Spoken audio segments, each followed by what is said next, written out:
Hello and welcome everybody to another episode of Strickland. I'm your host Shwin and this is episode 323. I'm joined, as always, by my co-host Stacy. That is at Stacy Patton 89 on Twitter. Stacy, how are you doing on this Monday morning?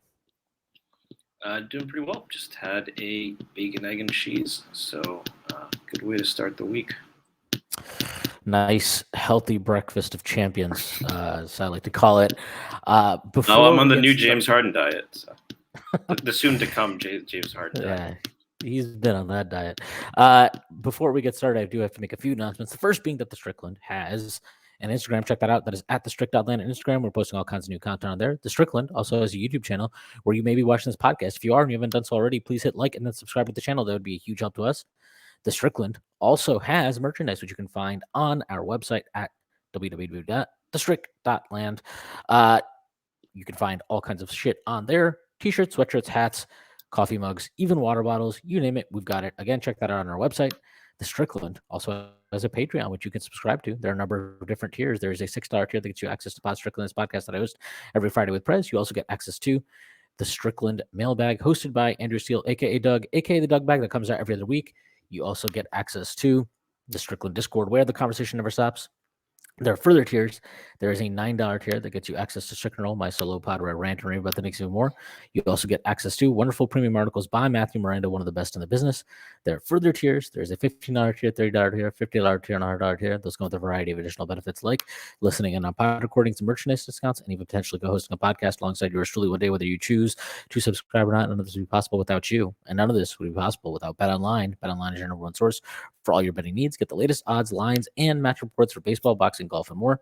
BetOnline continues to be the fastest and easiest way to place your wagers, including live betting and your favorite casino and card games available to play right from your phone. Head to the website or use your mobile device to sign up today and get in on the action. Remember to use promo code BELIEVE, BLEAV, for your 50% welcome bonus on your first deposit. BetOnline, where the game starts. And we are going to talk about plenty of basketball today, but I guess we should start with the most current possible NBA news, which was James Harden in China saying that he would never play for an organization ran or associated or involving Daryl Morey ever again. I think this is like pretty funny, to be honest. And I hate doing this, but like I actually kind of agree with Harden. Like it seems pretty obvious to me that he was promised a contract and then Morey reneged on the contract after like he took a pay cut for him last summer. And so, you know, I know, yes, it's not legal to agree to that type of shit, but let's be real, like it obviously happened. And yeah, I don't know. I guess I don't want to say I'm like sympathetic to Harden, but I do kind of agree with him if that is what happened. And I don't see any reason why Harden would have taken a pay cut last summer unless that was the agreed upon arrangement. And you know, I kind of understand that. Yeah, and I mean, but that's the thing, right? I think I forget if it was Vestany who tweeted this or someone was saying, if there was actually a bold-faced lie, right, told to Harden, that's something that maybe the Players Association gets involved with, right? Maybe it's not technically letter of the law illegal, but negotiating in bad faith, like that's a road you probably don't want to go down. But if it's a situation where Harden wanted to stay in Philadelphia and he didn't feel like they made enough moves or whatever, or they didn't give enough help, that would be a little bit. So, I mean, I guess like, what do you think? Like, what do you think actually went down? What do you mean? Like, what do you think that conversation was between Harden and like when he opted out? I think it was like, hey, take a little less money here this year. We'll make sure that we give you the max next summer, or we will give you the max next summer, or whatever the conversation. I mean, that's more or less what I presume the conversation was, because James Harden's been pretty consistently about his money during his career. Morey he's extended him a few times in Houston before he even hit free agency. He did one of those renegotiate and extend deals with him. I don't know why that would change. He passed up on a 5-year extension with the Nets to kind of force their hand to trade him into Philly. He was eligible for a 5-year extension last summer, and he took obviously the 1+1 deal that he ended up opting into this year to kind of help them out and to create cap space or whatever space under the apron or however the fuck you want to phrase it, to bring in PJ Tucker and fucking Daniel House. And yeah, I mean, that's what I think happened. I don't really, I personally don't really feel like it's that ambiguous. I think it's stupid that there are people that are like, well, if that's what happened, I mean, that's what fucking happened. I just don't really see why that's something that So do you think Harden's performance maybe over the last year could have warranted a change, or do you think Morey just from the beginning had no intention of giving him a max? I think it changed. I think because of his various struggles throughout the year, I think it changed. I don't think it was like, oh, he was never planning on it. I think it changed. Because why would you want to? If he was playing really well, you'd just offer him the And max. for what it's be worth, he done put with up 20 and 10 last year. So it's not like it's not like he did, and he played well with Embiid, and they got to the second round. They got to Game 7 against Boston, so it wasn't a disaster. But I mean, do you think then, like, if Morey can argue that I was assuming that he would play better, that we would do better when I made that commitment, do you think that that alleviates some of the blame from Morey? Does it alleviate the blame that like? I mean, you're saying, does it alleviate the blame that Harden played worse and he didn't want to give him a contract? Does that soften this idea that Morey lied to him, right? If Morey said Morey can say, right, like, I wanted to give you a max last year. I didn't think your performance this season was up to my expectations when I had made that commitment. So, I mean, is that a reasonable position, or do you think still, that's? I mean, I think it's a reasonable position. I also think that's like, I mean, I understand business is business, but it's kind of one of those things where you're like, well, okay, business is business, but if you make a promise, like, it's kind of one of those. What does he say in Jerry Maguire? My word is as strong as oak. I mean, it's one of those where it's like, all right, well, is it though? Like, and honestly, it doesn't really matter what Morey feels. It matters what perception is. And like, I often think a lot of like this is a terrible look for Team X or whatever is bullshit. Like, I just don't think that stuff matters as often as it gets kind of like discussed in media and by fans and all that type of stuff. But like, I think this is pretty bad. Like, I mean, whatever we think of James Harden, I think James Harden has a pretty high standing among his peers in the NBA. He seems pretty well liked by his teammates, despite all of his really. I mean, didn't he not get along well with like Kyrie and KD? Okay, Kyrie. I mean, come on. I don't think KD had any issue with it. KD is like on this fucking everybody's got to do what they got to do thing. I don't think I could care less if he didn't get along with Kyrie. I mean, who gives a fuck? He didn't get along with Chris Paul because of play style stuff. But for the most part, I think most of his teammates and just people on the NBA are like, whatever their issues are with him, he's a fucking all-star player. He's an all-NBA player. He's been an MVP. And he's obviously somebody who has been tied to Morey throughout his career. They have had a very strong and lengthy partnership in Houston, and then obviously now in Philly. He took a pay cut to help Morey out to bring in a couple of guys, and for him to say basically like Morey's a liar and I'll not be like play for an organization he's involved with or whatever the exact verbiage was, but basically calling him a liar twice. I mean, that says everything to me. I just don't think that's a great look for Morey. And quite honestly, if I'm ownership of Philly, I would be like, look, we might want to get rid of Harden anyway. That could be like a decision we feel like just has to happen. But I think it has to you have to really consider, like, is Daryl Morey the guy you want leading this franchise? Because again, like, I don't generally feel like this stuff is stupid when we're like, oh my god, how can they ever bring in talent when nobody like? I actually think this is kind of a problem. I mean, Yeah, I you've mean, had well, yeah, here's the question, right? If they do trade Harden, and let's say Embiid asks out after a year or something, right? If you're going to do a rebuild, and you do the whole taking on bad contracts, Morey would seem then your priority is probably less on attracting talent. More you would think would be, that is in his wheelhouse, right? Perhaps more than managing, this kind of a roster. So you would think that might be reason to keep him, right? a reason to keep Morey. Well, if Harden, if this whole thing blows up, right? Let's say Embiid demands out, then the Sixers are probably entering a rebuild, right? Mm-hmm. And that is, that's what Morey has been reasonably good at, right? Is the whole taking on draft picks, they're taking on bad salary, getting draft picks. You would think that would be a reason to keep him, right? Or maybe he resigns because he's like, I'm not interested in. I mean, does he want to rebuild? I don't know if he wants to rebuild, and I don't know if. I mean, he hasn't rebuilt in like I don't know, like fucking a decade since plus they got now. Harden, like, right? Yes, that's what In 2012 Rockets, yeah.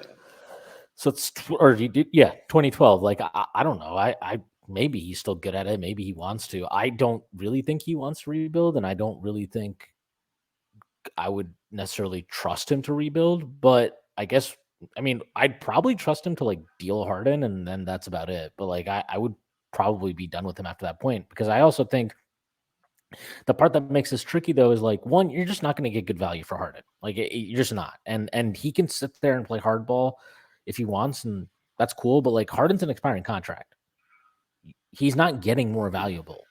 It's not going to happen. He's what 35. Like he's not getting more valuable over the course of the season. People know what James Harden is. People know that he wears out his welcome increasingly fast. It seems wherever he goes, and they know like everything about Harden is stuff we know. His playoff ups and downs, let's call them, his willingness or his desire to go to gentlemen's establishments and all these type of things. Like we all know exactly who and what James Harden is, and he's not going to get better. He's 35 years old. Like he's at very much on the downward trajectory of his career. So I don't think he's going to get value for him. And the bigger problem that is a trickle down of that is like, how do you keep Joel Embiid healthy? I don't know. And Joel Embiid wants to win a championship. If he's not going to win a champion, if he doesn't think he has a chance to win a championship, I mean, you don't have to trade him because he's got 2 years left in his contract, but it's one of those situations where it's like, well, how are you constructing a championship roster with the things at your disposal?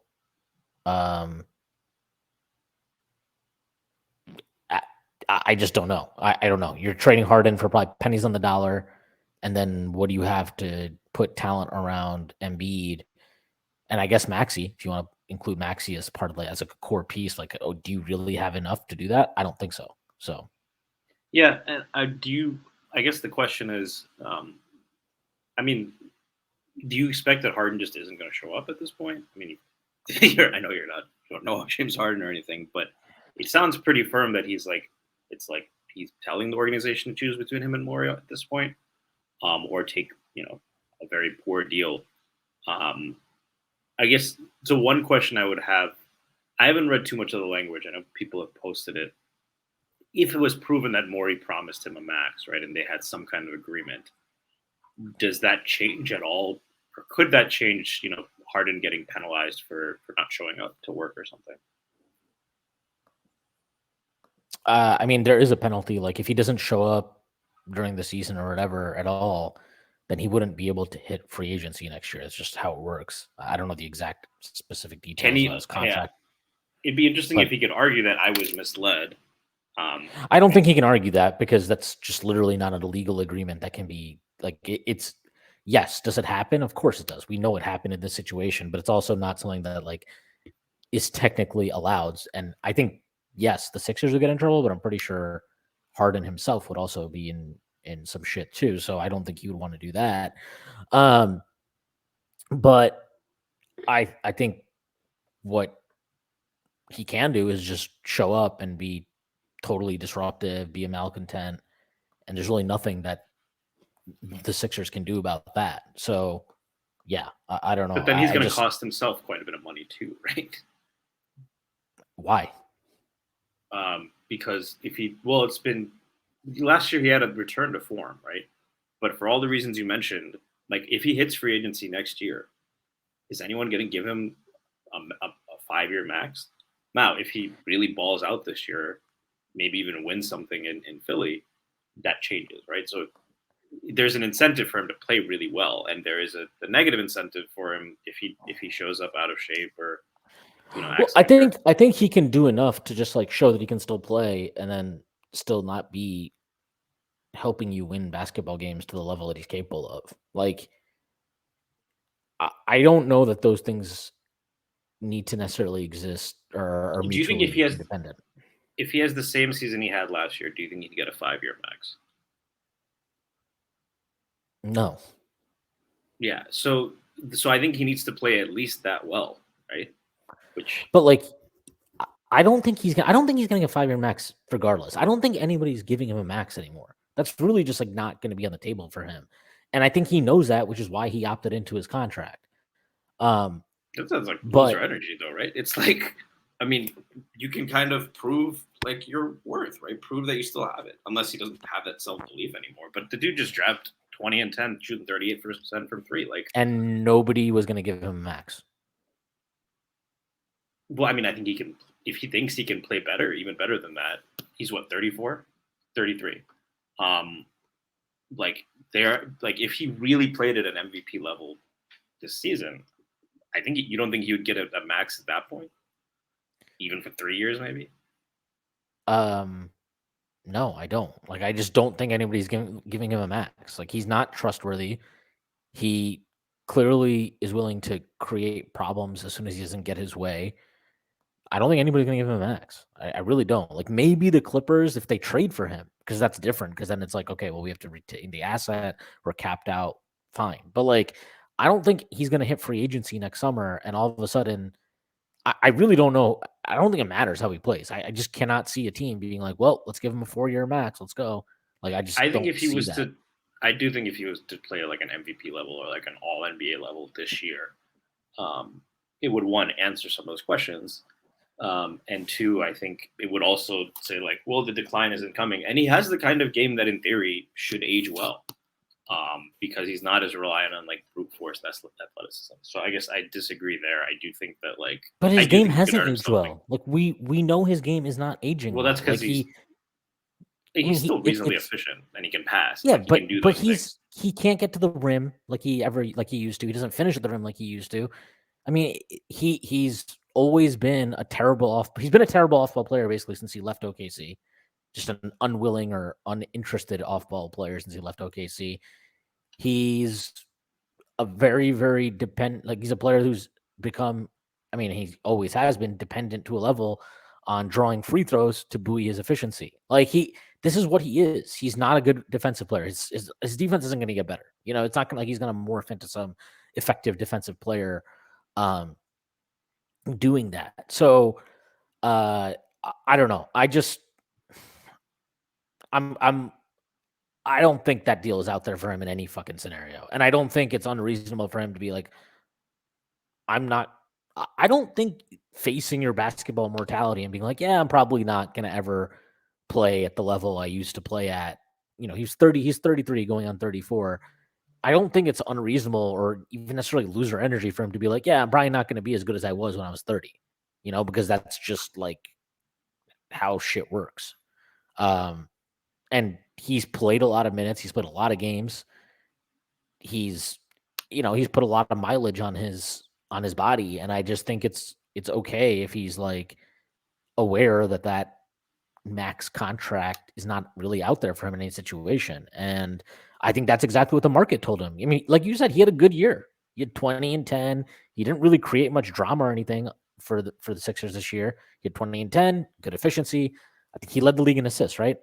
He had a decent playoffs. I'm not going to say good, but like he had at least 3 really good games against Boston. I mean, he was really good in all their wins against Boston. And there was no interest for him on a max contract, which is why he was trying to draw Houston out, right? And Houston basically was like, no, we're not actually going to do that. So if in that scenario you couldn't get a max, why would I think that I can get a max next summer? It's just not going to happen. Yeah. I mean, I wouldn't put the likelihood very high, but I do think there's a case in which he can really perform at it. I mean, there's a case where I think he can perform at the kind of level, or if he were to perform at that level. Now, you can say that it's unlikely, or maybe he doesn't, and maybe that's fair to believe that that wouldn't be the case. But I think the better he plays, like I do think that would have an impact on him financially, personally. And maybe I don't know. I just yeah. I mean, I can see like okay, it could hurt. I could see like him not being a good soldier hurting the amount he gets, but I don't think there's a scenario where regardless of how he plays and how he behaves that he's getting a max contract. Now, like maybe not, but I do think I mean I do think the other part of it financially.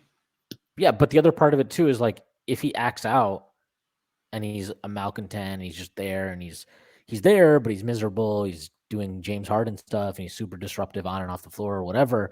There's a chance he gets traded to the team he wants to get traded to, the Clippers. And then all of a sudden he turns it on and he plays really well and he's on his best behavior and all this shit and he gets the contract he wants anyway.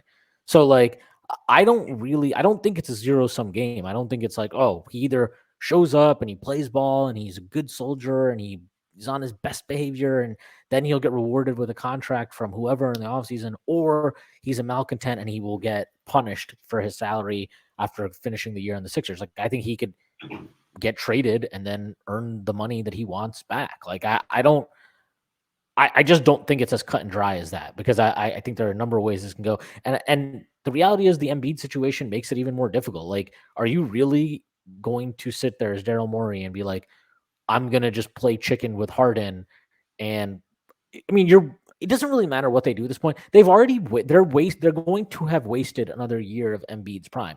Now, we can all have our issues with whatever Embiid does in the playoffs and skeptical of like, oh, well, is he really that guy? Whatever. But like, the point is, you're not putting your best foot forward this year. That's already done.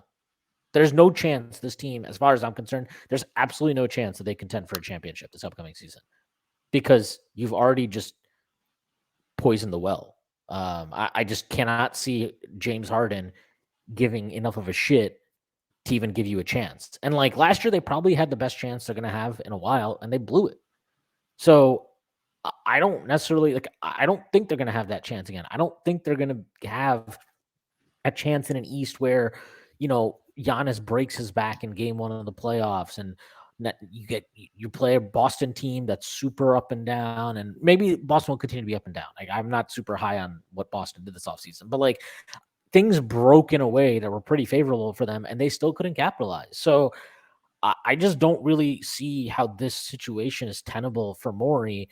And he can pretend it is, and he can fucking want to sit at the poker table and stare James Harden down. But like, I would bet on Harden to win that showdown over Morey, given the other factors that Morey is dealing with. Because Harden doesn't need to give a shit about Joel Embiid's future.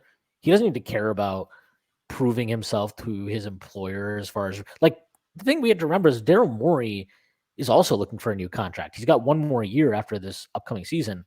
Like, he needs to earn an extension as well. So just playing this out and playing poker with him. You think he'll try to play one-on-one with Harden for his heart?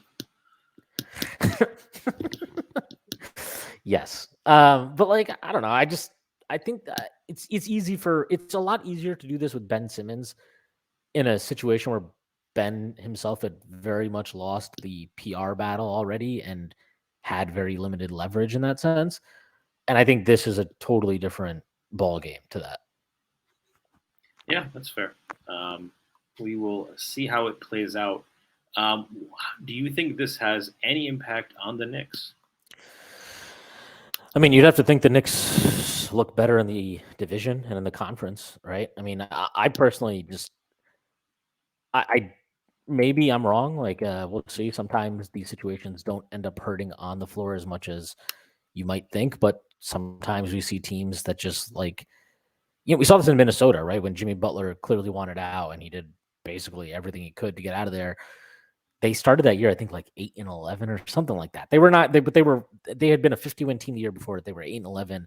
Obviously, the vibes are terrible. They end up trading Jimmy for pennies on the dollar, but like it can derail seasons, and sometimes it doesn't need to. But I think it definitely opens up the door. And quite honestly, like I think there was a scenario where even if Harden was a happy camper and he came back, that the Knicks could be as good or better than Philly in the regular season, anyways. This upcoming season. So like. Yeah, I mean, I think it definitely helps the Knicks out. I think it helps out the Knicks. I think it helps out Cleveland.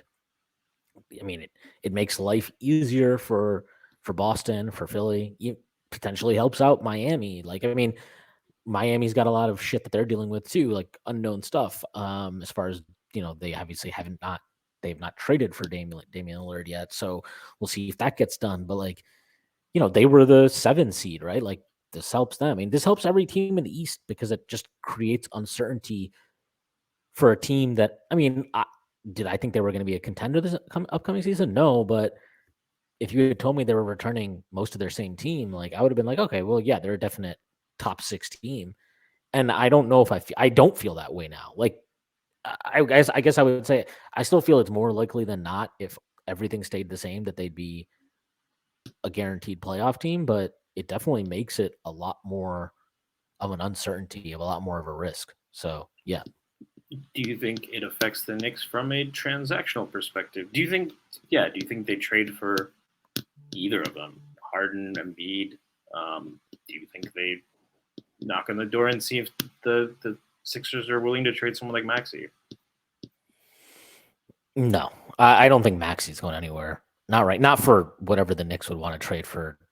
Did he get extended yet? No, he's not going to. They already said he's not going to. He's going to hit free agency because he's the same class as Quickly, right? Correct. Yeah, but they've already said they're not going to extend him. Oh. So they're going to let him go to restricted free agency. Yeah. And yeah, I don't think that matters. I don't think they're going to trade Embiid this year anyway, so I don't really think that matters. And I don't think the Knicks will trade for Harden at a price that Morey would do. Like I just don't. Again, the offers that Morey's looking for Harden are just not there. And I also don't know if you want to trade for Harden if you're the Knicks, given his general temperament and his. It doesn't seem like it'd be a great fit with Randall. Or Tibbs, for that matter. He doesn't seem like he'd be a good fit with fucking anybody, to be honest. He's just a miserable basketball player and a miserable person, apparently. I mean, I think there's the guys in the Knicks locker room. I mean, if you look at the vibes, and then even Randall, right? I mean, we see some of this stuff on the court, but Randall seems to be really well liked, right? I don't think he's really ever had an issue with a teammate. Maybe that kind of, if you're in the situation where they're top 2 or 3 seed, and that's a move that puts you over the top. And at the trade deadline, like things have gone south in Philly.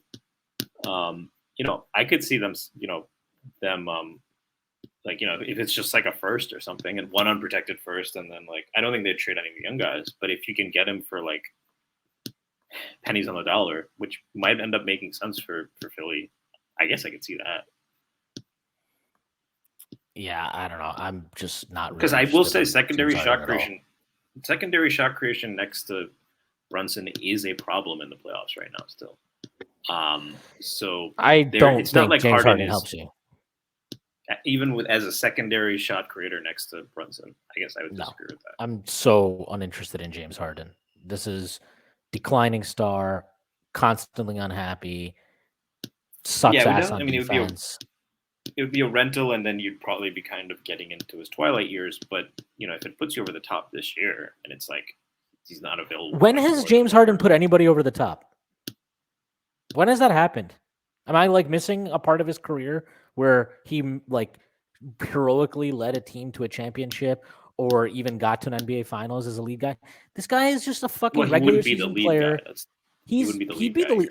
Come on, man. If James Harden comes here, you think he's just going to be like, oh, yeah, it's Jalen Brunson's show. I'm cool with that. Get the fuck out of here. Come on. I mean, he's been the second option the last 2 years. To Joel Embiid. That's not the same thing. Well, you just said yourself he's declining, though. And if he believes himself that he's declining, which you were making that case before, I don't know why a potential All NBA player in Brunson wouldn't take the lead.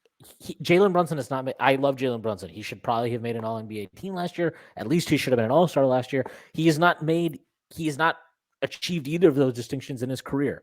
I think it is. If we trade for a midseason, I think averaging it's 28 so, points a game. I think it's so naive. It is so naive to think that James Harden is going to come to the Knicks and be like, "Oh, I'm cool playing off of Jalen Brunson and Julius Randle."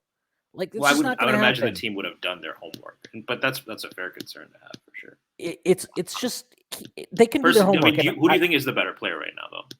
We can agree on Matt, Brunson, right? Harden is just not.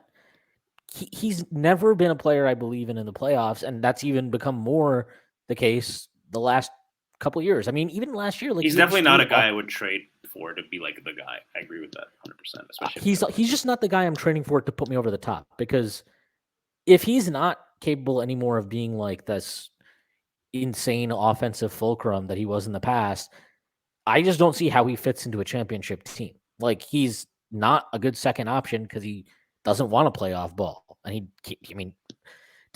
can't, whatever. We can parse the the specifics of what exactly that means, but yeah, I don't know. All right. Anyway, moving on. Enough about James Harden, who is a fucking loser. And you still think they keep Embiid, right? I think they keep Embiid. I would be shocked if they trade Embiid. Do you think Rose that is the kind of star Rose would even have interest in at this point? Embiid? Yeah. Yeah. 1,000%. Like the Knicks made an offer for Embiid. I've mentioned this multiple times. Like, they've made an offer for Embiid. They were told in no uncertain terms that Embiid is not being traded this offseason. That's it. Like, so they maybe next year, maybe next summer, sure, but Embiid is not going anywhere. And 100% the Knicks are interested in Joel Embiid. How interested they are, I don't know. But yeah. All right. Does bear mention that before we get into our little segment here, Josh Hart, his contract, 4 years, $81 million, the contract extension. But what we discovered over the weekend is that the final year of this contract is a team option, which means that the guaranteed portion of his deal, including the opt-in this year, is basically 4 years, $72 million. And that if the team exercised this team option on the fifth year, that would bring it to 5 years, $95 million, given it's a 4-year, $81 million extension. I think if you are a Knicks fan and you had reservations about this deal, you should no longer have many reservations about this deal. And if you're still crying about it, you can go fuck yourself. Yeah, I mean, I think it's fair value. I don't think I look at this deal like it's some kind of steal. I don't really love the whole 4 for 71 framing, because it is backloaded, right, in a different way. That said, though, he's going to be making 14% of the cap at that point for a guy, and I think that what caused a lot of the confusion is he's not a typical 3-and-D player, right? He is the kind of player who the Knicks have started to value more, I think. You can call it analytics, whatever, but I think they're finding that, guys who are good team defenders, guys who can push the pace, guys who can contribute on the glass. These are players that the Knicks have shown they're going to value.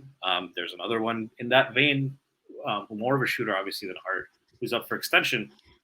But I think that's where a lot of the disparity comes from, where people are like, well, he's not a great shooter and he's not some big lockdown guy. He's 6'4". And I think that the Knicks have changed a lot about how they evaluate players, and I think it's worked for them, and they deserve the benefit of the doubt here.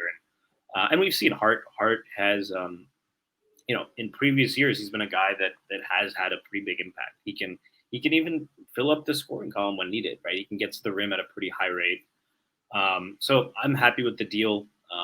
We'll see what happens. I don't expect it at any point to be a deal that's tough to move, especially during the new CBA. And we'll see. Let me throw this back to you, though. There were a few people.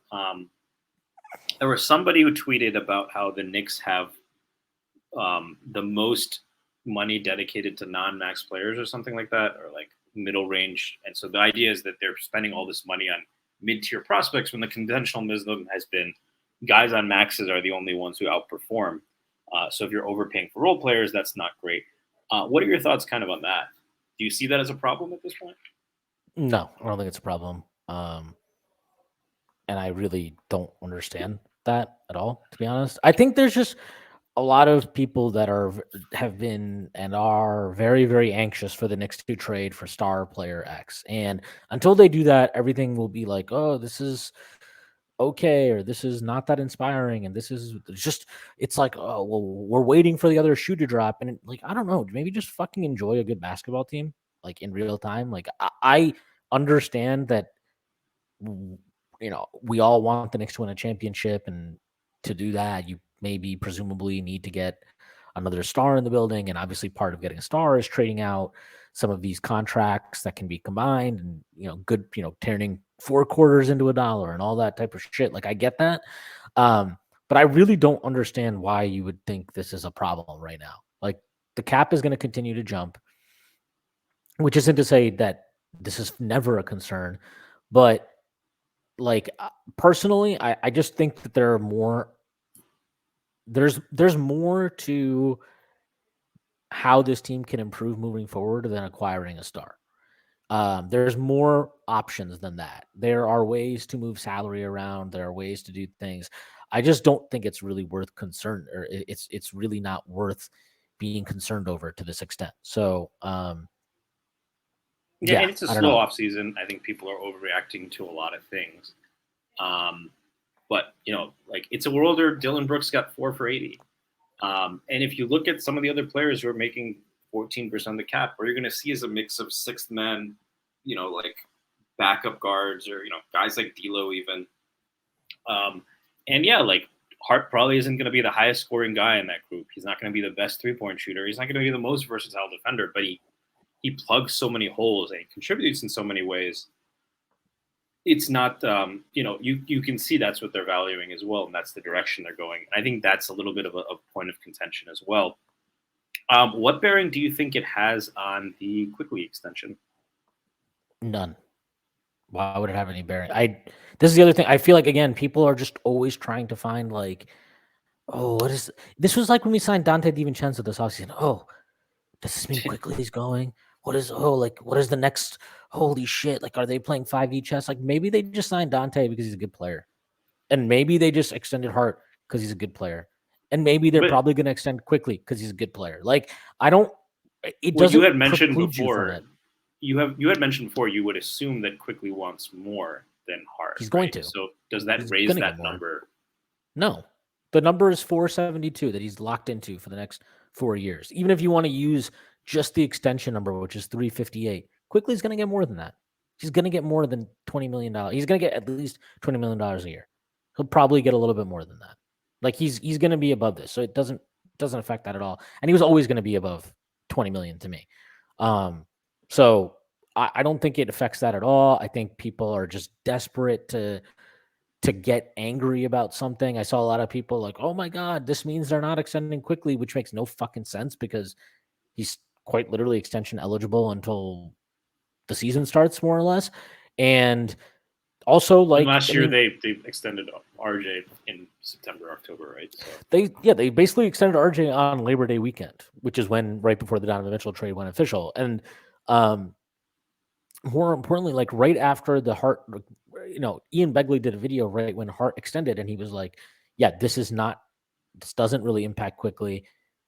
I expect them to get a deal done with Quickly. And, like, I don't know. I'm not saying Ian is infallible, but I think when Ian says certain things, you should take them as not more than just educated guesses, and informed speculation, I guess. So he's basically Berman, is what you're saying. Yeah, he's basically Berman. No, I just think, like, that means something, and we should take it for what it is. And I would be very surprised if they don't come to an extension with Quickly. Like, we know that they like him. I think it's obvious that he likes being in New York. I think if the rotation did not change the way it did change last year, and then I would be a lot more concerned. I mean, I think that he would just flat out would have wanted out if he was still sitting here, like, playing on a timeshare with fucking Derrick Rose and sitting behind Evan Fournier and shit like that. Like, I think he would have just been like, all right, it would have been like an Obi situation, right? Like, get me the fuck out of here. Obviously, that's not what happened. He's a lot more central to their plan. I think it would have been worse.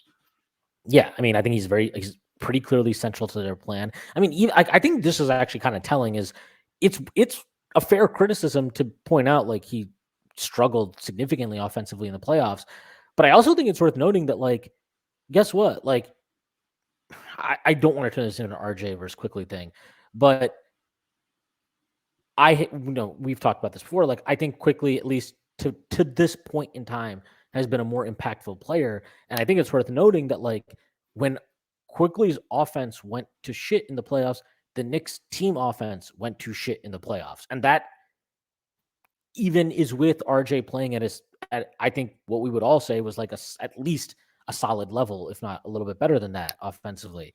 And like, I think that just speaks volumes. And also to an extent, obviously that extends to Julius Randle as well, who also played very poorly on offense in the playoffs. But like, I think it says something that those guys, when they play poorly offensively, it cratered the team to that level on that end.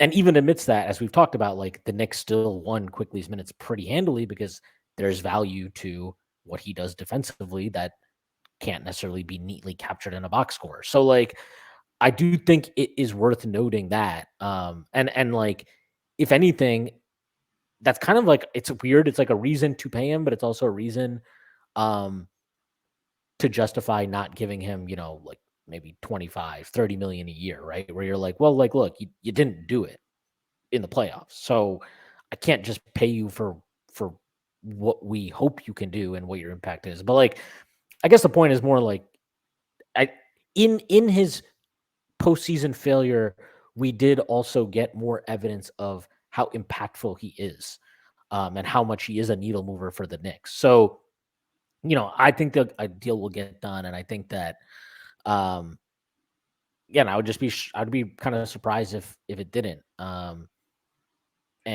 also, by the way, it's worth noting just because I hope that people didn't take that too like, oh, you're shitting on RJ. No, RJ played well in the playoffs, and more importantly, RJ played really, really well yesterday in the Olympic tune-up friendly, whatever you want to call it, against Germany. He had 31 points on 13 or 14 from the field. A come from behind win in overtime, where he hit, I believe, the go-ahead bucket, and Germany had actually defeated Canada the previous game. And Germany's really good. Franz has been balling out.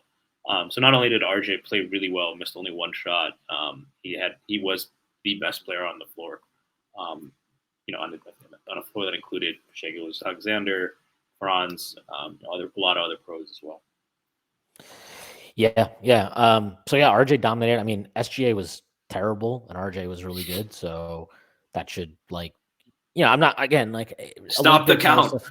Yeah. Olympics and stuff, like, it's always weird. You always get certain guys that are really good in international play and other guys that struggle in it, and it's a different style and whatever. But like, I guess to some extent, yes, RJ does get to the line a pretty decent amount in the NBA. Obviously, we all wish he could get there a little bit more, and more importantly, would convert at a better clip. But I think what you see to some extent in FIBA is like guys that are not so dependent on getting to the line and free throw baiting translate a little bit better. And, maybe this is a learning experience for SGA. I don't think he's played in FIBA competition before, at least not in a few years.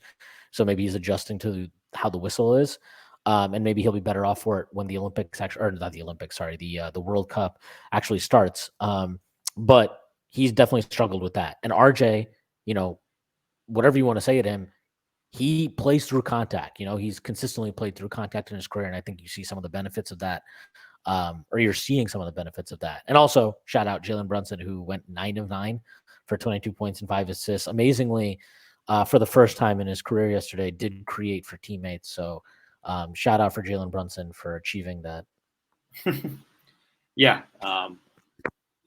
I think the guy played for Jay Wright in college. We've seen also, by the way, I think that Cavs game in particular is noteworthy, but that first Cavs game where Randall was out and Brunson had 48. So not the first game, it was later in the season. But the point is, it wasn't just the fact that he dropped 48. He was playing at so much of a faster pace, and moving the ball, right, and playing off ball. I think with quickly a lot of that gets unlocked. So this is definitely. I don't think he's a guy who needs the ball in his hands to be effective. I think it's worth noting that so far RJ Barrett's shot has looked more consistent. Tiny sample size, but we saw all the content that Prez looked at. We've seen the changes that they want him to, or they want him to be more consistent with. It's changes he's made previously. It's something that he struggles to, I guess, maintain throughout the season. But a league average 3-point shot for RJ is a game changer. You can see how much more efficient he is on his drives when he is willing to pass out of them. It doesn't just help those drives, but it also, when defense have to respect the pass, it opens up your lanes a little bit more, right? So if they're kind of backpedaling or trying to defend both the pass and the drive, that's when that shoulder blow is really going to have even more of an impact than when you're telegraphing it. So I think those are those are both encouraging things. We'll see what happens, but I think that you look at this team and it's like there's a lot of reasons to. I think Jeff Rasmussen yesterday said this team has 60+ win potential in his mind. If I think he's critical of Tibbs and thinks that might put a ceiling on it, but I might not be as high as that. But I think that they played at a 53 win pace after they got Hart. They have multiple guys who should get better. Grimes should get better. Quickly should get better. As much as RJ has been this huge topic of concern for a lot of fans, he has made strides in different parts of his skill set his entire career. Does he need to put up a league average efficiency season? Yes. But I don't think it's a stretch to suggest that he's going to get better. No, I don't think it's possible. I really don't. And this is kind of like, everything I say about RJ will probably get taken as an insult to some degree, but I don't think he can be worse than he was during the regular season last year. I fully expect him to be better. I really do. And he to your point, even amidst what I thought was a pretty awful regular season for him, he did improve as a finisher. He was better around the basket. He did show a little bit more consistency on that floater, not great. And it went really from god awful to bad, but that's a significant improvement. I'm not even not trying to minimize that, because if you just become being bad at finishing at the rim and around in the paint, guess what? If you do that at a high enough volume, that's still good, because those are higher percentage shots than a 18-foot jumper, right? So I don't think it's not about him. I think, to your point, he's shown improvement at various different things in his career. It's about putting it together and being on aggregate a player who is significantly more than what we have seen overall in his time in the NBA. We've seen stretches, we've seen moments, we've seen glimpses, all that stuff. The playoffs last year probably being the best kind of stretch and an example of that. But it's about putting together an 82-game season, and obviously that doesn't mean you're going to play well in all 82 games, but it's about, okay, over the course of an 82-game season, were you a positive impact, high minutes player on significant usage, that is his role. That is the role that he has to be good in. It cannot be the spacing and this. No, okay. Part of the spacing is Do you think he needs more on-ball reps to reach that ceiling, though? Or ceiling is different than what I'm talking about. To get to what you're talking about, yeah, sorry. No, I don't think he needs more on-ball. I think he needs to be better in the reps he has. He gets plenty of on-ball reps. Do I think that he's a more central focus to the offense than Julius Randle or Jalen Brunson? No. Do I feel that, maybe a coach that would install a more free-flowing motion offense, that he'd benefit from that? Sure. But at the end of the day, I don't think that he's getting I think he gets plenty of on-ball reps. I think he gets a lot of initiation opportunities, and it's on him to earn more than what he has on his plate right now. And he has to do that by first excelling in the reps that he gets. And he has not done that yet in his career, but maybe this is the year, it's possible. And if nothing else, again, I just don't think I really don't think he'll be as bad as he was last year in terms of his impact, because I don't know how he could be as bad as he was on defense in a lot of ways. And I I Do just you think that have was to worse than his believe. rookie year or second worst season? I mean, it was not worse than his rookie year, but it's also like he was a rookie, so I'm not that. I don't think it's worth even comparing it to that year. It was definitely his worst defensive season aside from his rookie year. I don't even think there's a question about that. But more importantly, it's like half the battle. We can talk about all this stuff, finishing and playing better on defense, and blah blah blah. All this stuff can matter. If he just becomes a league average 3-point shooter, that really is enough. That really is enough to completely change, maybe not the ceiling, but it definitely changes the floor. And right now that makes him a pretty solid third option, right? So and that doesn't seem that far of reach. We've seen him have one really good season. Watch Press's videos. There's a lot. It's a pretty fair breakdown of things that I think it feels like just being a league average catch and shoot guy.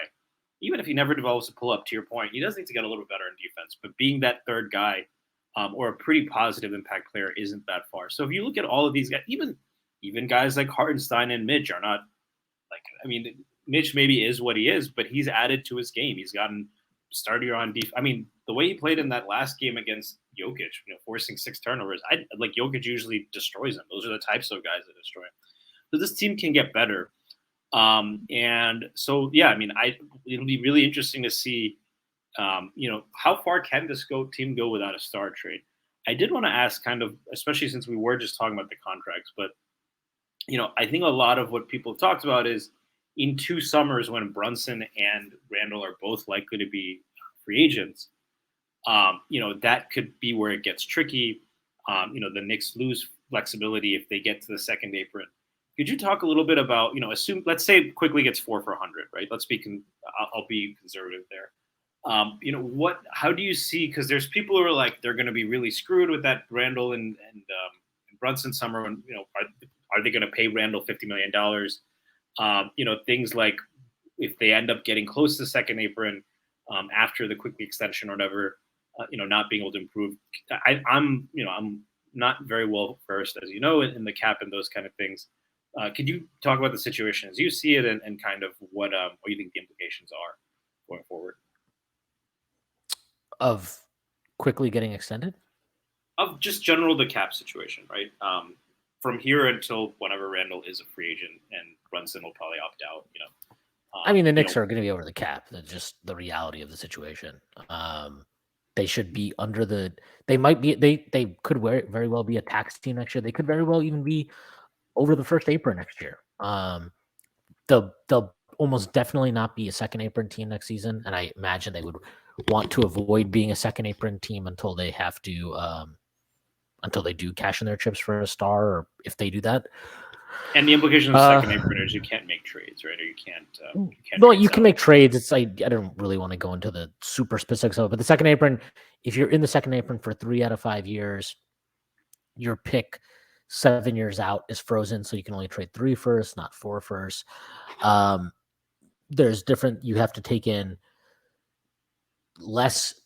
You can't aggregate salary out, so you can't combine 2 players to trade for 1, or even trade for 2. It doesn't matter. You can trade 1 for 2, but you can't trade 2 at all, not together anyway. And you can't take in more salary than you send out. So you have to take at most what you're sending out or less. And obviously the kind of the benchmarks for how much you can or can't take have changed. They become there's less leeway on the salary match stuff. So those are the main things to consider. But like, yeah, I mean, I think you have to. I don't think you can prioritize trade flexibility over like being actually just retaining good talent. Like you have to retain good talent and then work from there. Like I don't think you can let guys go or trade guys because you're like, well, we want to increase our trade flexibility. That's just stupid. The Knicks are too to be good clear, to operate like they're that. not even with a quickly extension. They wouldn't be close to that kind of situation anyway, right? Yeah, like I mean, it depends, right? So you have the quickly extension, then they could have 2 firsts next year, um, depending on how things work out. And Isaiah Hartenstein's a free agent. Are you going to bring him back? You have a Quentin Grimes extension. Obviously, that wouldn't kick in next year, but it would kick in the year after that. So that's something you have to think about also. None of this is to say like this is impossible to manage, but it is stuff that you have to consciously be aware of. And so, like, look, if they bring back Hartenstein and they extend quickly and you bring in 2 first-round picks potentially, like you're almost definitely going to be in the first apron. There's no way to really avoid that at that point. But if there isn't a star trade out there to make, then isn't that just what you have to do? Like, I don't know. I think it's fine to be cognizant of the tax. I also think we have to stop acting like going into the tax is, like it's not a hard cap. I mean, it is a hard cap, but it's not like we can't treat going into the tax as this thing that you cannot do. Guess what? James Dolan hasn't paid a fucking cent of tax money since the 2014-15 season. Like, he has not paid luxury tax since then because the Knicks have just first sucked. apron doesn't really reduce your trade flexibility at all, right? No, the first apron does. Actually, in some ways, the first apron is more restrictive in terms of your trade flexibility. So, like, it almost behooves you to go to the second apron at that point.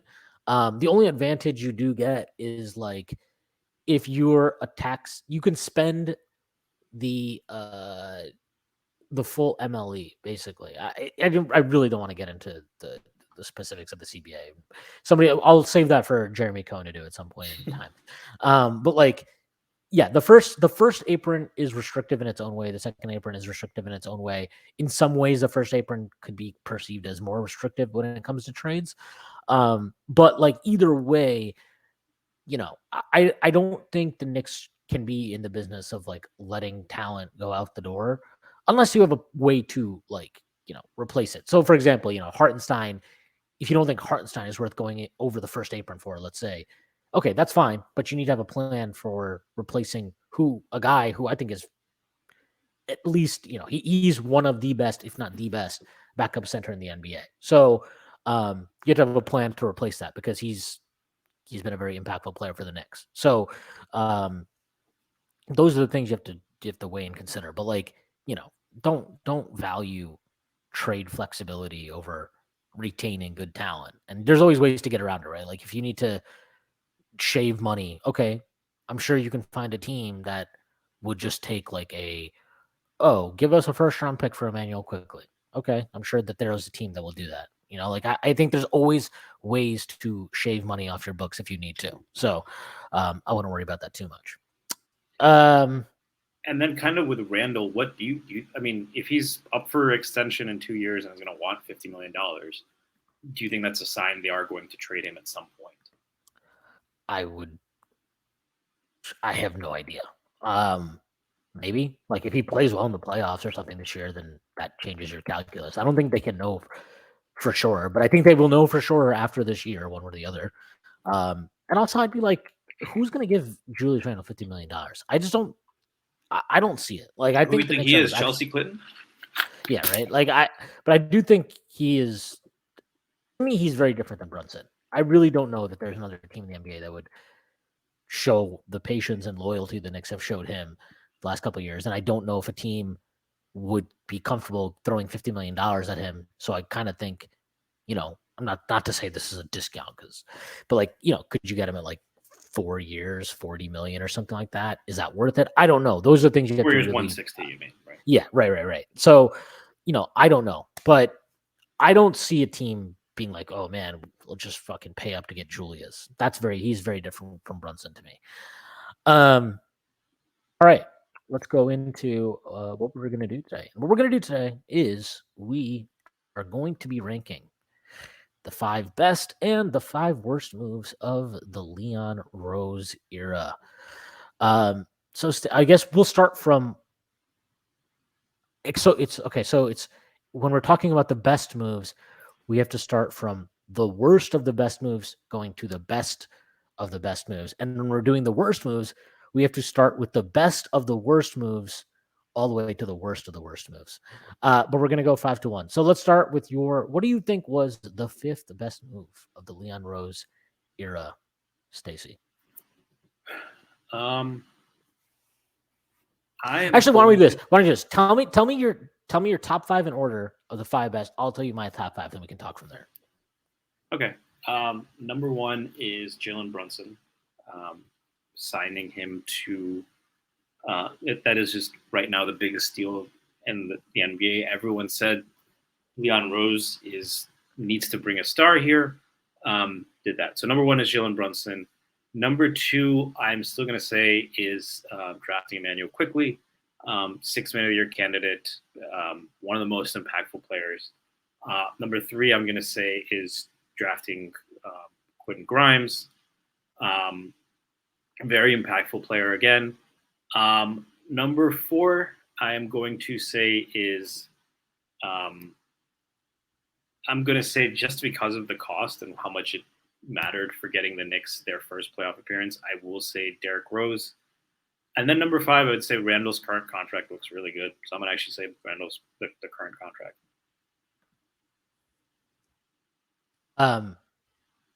All right. So I have a similar list. I did combine some things. So my first one was, again, I also had the signing Brunson. I also included Hartenstein here because I think those moves are kind of tied together because they did clear the cap space for both of them. So signing Brunson and Hartenstein was my number one. For number two, I put drafting quickly in Grimes. I know that that's a little bit different, but I still think that they are somewhat tied together. I think the idea is more like finding extreme value like in drafts where you don't often do that. Number three, I actually put this. I don't know how exactly to put this, but betting on Randall heading into the 2022-23 season. I think they deserve a lot of credit for that because that's something I killed them for last summer, was not trading Randall, and they held to their guns and they got rewarded for it, obviously in a major way. He was an all NBA player this past season and deservedly so. Number four, I put extending Mitchell Robinson. I think that extension looks fantastic. It was a gamble at the time. I don't think anybody can deny that in terms of, even I know you were a bigger Mitchell Robinson believer than I was heading into last offseason, but like he had a serious foot injury in 2020, 2021. Last year, he was a lot more up and down while still showing you like there is a level he can get to that's very, very impactful. And then this past season, I think was, very clearly his best season as a pro. He dominated an opening round series against Jared Allen, a player that, let's be honest, a lot of people felt was a superior center to Mitchell Robinson. And he thoroughly dominated that matchup and really that series. And then number five, I put trading for Josh Hart. I think those were the five biggest moves. If you wanted to just say like, if you made me pick, right, I would say like drop down trading for Hart and put drafting Grimes at like 4 and drop down extending Mitch to 5. But like, I feel okay combining those things because I kind of think they are tied together. And yeah, if I had combined some of the draft stuff, I would have had Mitch up there.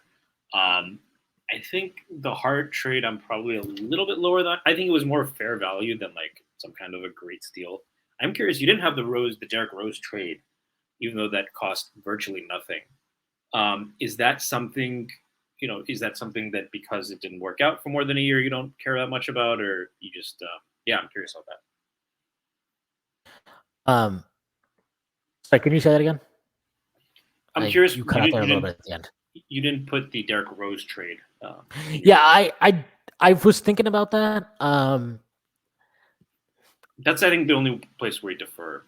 Yeah, I think the only reason I didn't put that is I know this sounds so ridiculous, but like I'm not entirely sure that the current state of the Knicks would be much different if they didn't trade for Rose.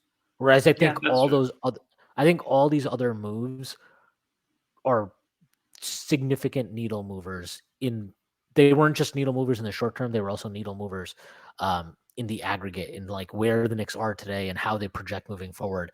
Whereas Derrick Rose is more of like a, hey, let's get this guy because we want another point guard and it'll help our bench and let's also make Tibbs happy type of thing. It's a little bit different to me than the rest of these. Like, I have to say, I think the one that maybe, and honestly, this might deserve to be a little bit higher because of how much criticism they got for it, not just from me, from a lot of people, was like just bringing Randall back for this past season. I think they deserve a ton of credit for it because Like, it's easy to forget now after the past season we had how awful Randall was in 2021 or in 2021. Yeah, 2021 and 2022. Like, he was terrible that season. And he wasn't just bad on the court. He was just a miserable teammate, a miserable leader, an awful leader, if we're being truthful about it. And they bet on, we think getting Jalen Brunson will make life easier for him. We think, we saw the worst of him last year, but we believe that he has the capacity to bounce back. Obviously, he talked about, getting some of the, doing some mental health stuff that helped him out this past season. And, is he perfect? No, he's obviously not. And we still have to see him do it in the playoffs. But, if at a very basic level, if, if you, like, if they traded him today, they'd be trading him at much higher value than what they would have been moving him for last summer, which was, they probably were looking at attaching assets, right? So I think they deserve a ton of credit, really, for betting on that. And I guess it is tied to what I called their worst move, but we'll get to that when we talk about their worst moves. Yeah, and I think in general with you talked about this with the Mitch contract too. I think they've had a good sense of how this landscape was going to shake out in terms of cap and being ahead of that. I think they've played that change a lot better than a lot of these other GMs. That Randall contract, the fact that he played well this year certainly helps. But even then, it's never been this disaster of a deal, just because of all of these things that are happening with the cap going up and everything. So I think in general, they've navigated. They had the foresight to realize that the Mitch deal was going to age well, right? So I think they deserve a lot of credit for that for sure.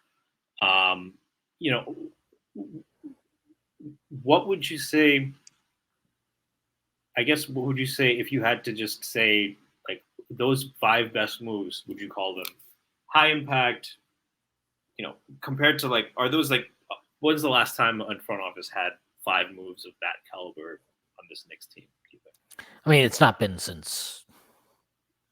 You could argue Grunwald, who I actually think did a good job in terms of some of the players and he targeted, but I think sucked at getting value in transactions. Like, he lost the margins in every move he made. He gave up a couple of seconds for Felton. He gave up a couple of seconds for Camby. He always gave up value where you probably didn't need to, or where a better GM wouldn't have. And he gave Felton a 4th-year player option. He gave Novak a 4th-year player option. It's in the moment, those were not trades that you were not super worried about them. But obviously, as we found out down the line, they were kind of big deals. And so, and then the other part of it is as good as I think Grunwald was in terms of constructing an immediate winning roster in 2012-13, that team had no shelf life, right? They had no longevity. They were done after that season, and he had to try to replace all these dudes on a shoestring budget. And guess what? You couldn't recreate the same magic, right? Beno Udrih wasn't Jason Kidd before Jason Kidd stopped making any shots. He, Meta World Peace was not what the Knicks anticipated. Andrea Bargnani was Andrea Bargnani. It was really, really hard to recreate that, and we saw that. And and then obviously before that you have to go back to Checkets and Grunfeld, and it's at that point, what the fuck. So the Knicks, this front office, I think they've done a really good job. If I were to grade them, I would say B plus. Have they nailed everything? No. We're gonna talk about the worst moves they've made, and I think they deserve criticism too. But on aggregate, and this is something where there's a contingent of Knicks fans who have been vocal about, this is a low ceiling. It's low ceiling. Why don't we have a star? What is the point of bringing back this team? It's capped in its upside and blah, blah, blah. And I kind of understand that. But to me, I'll put it this way.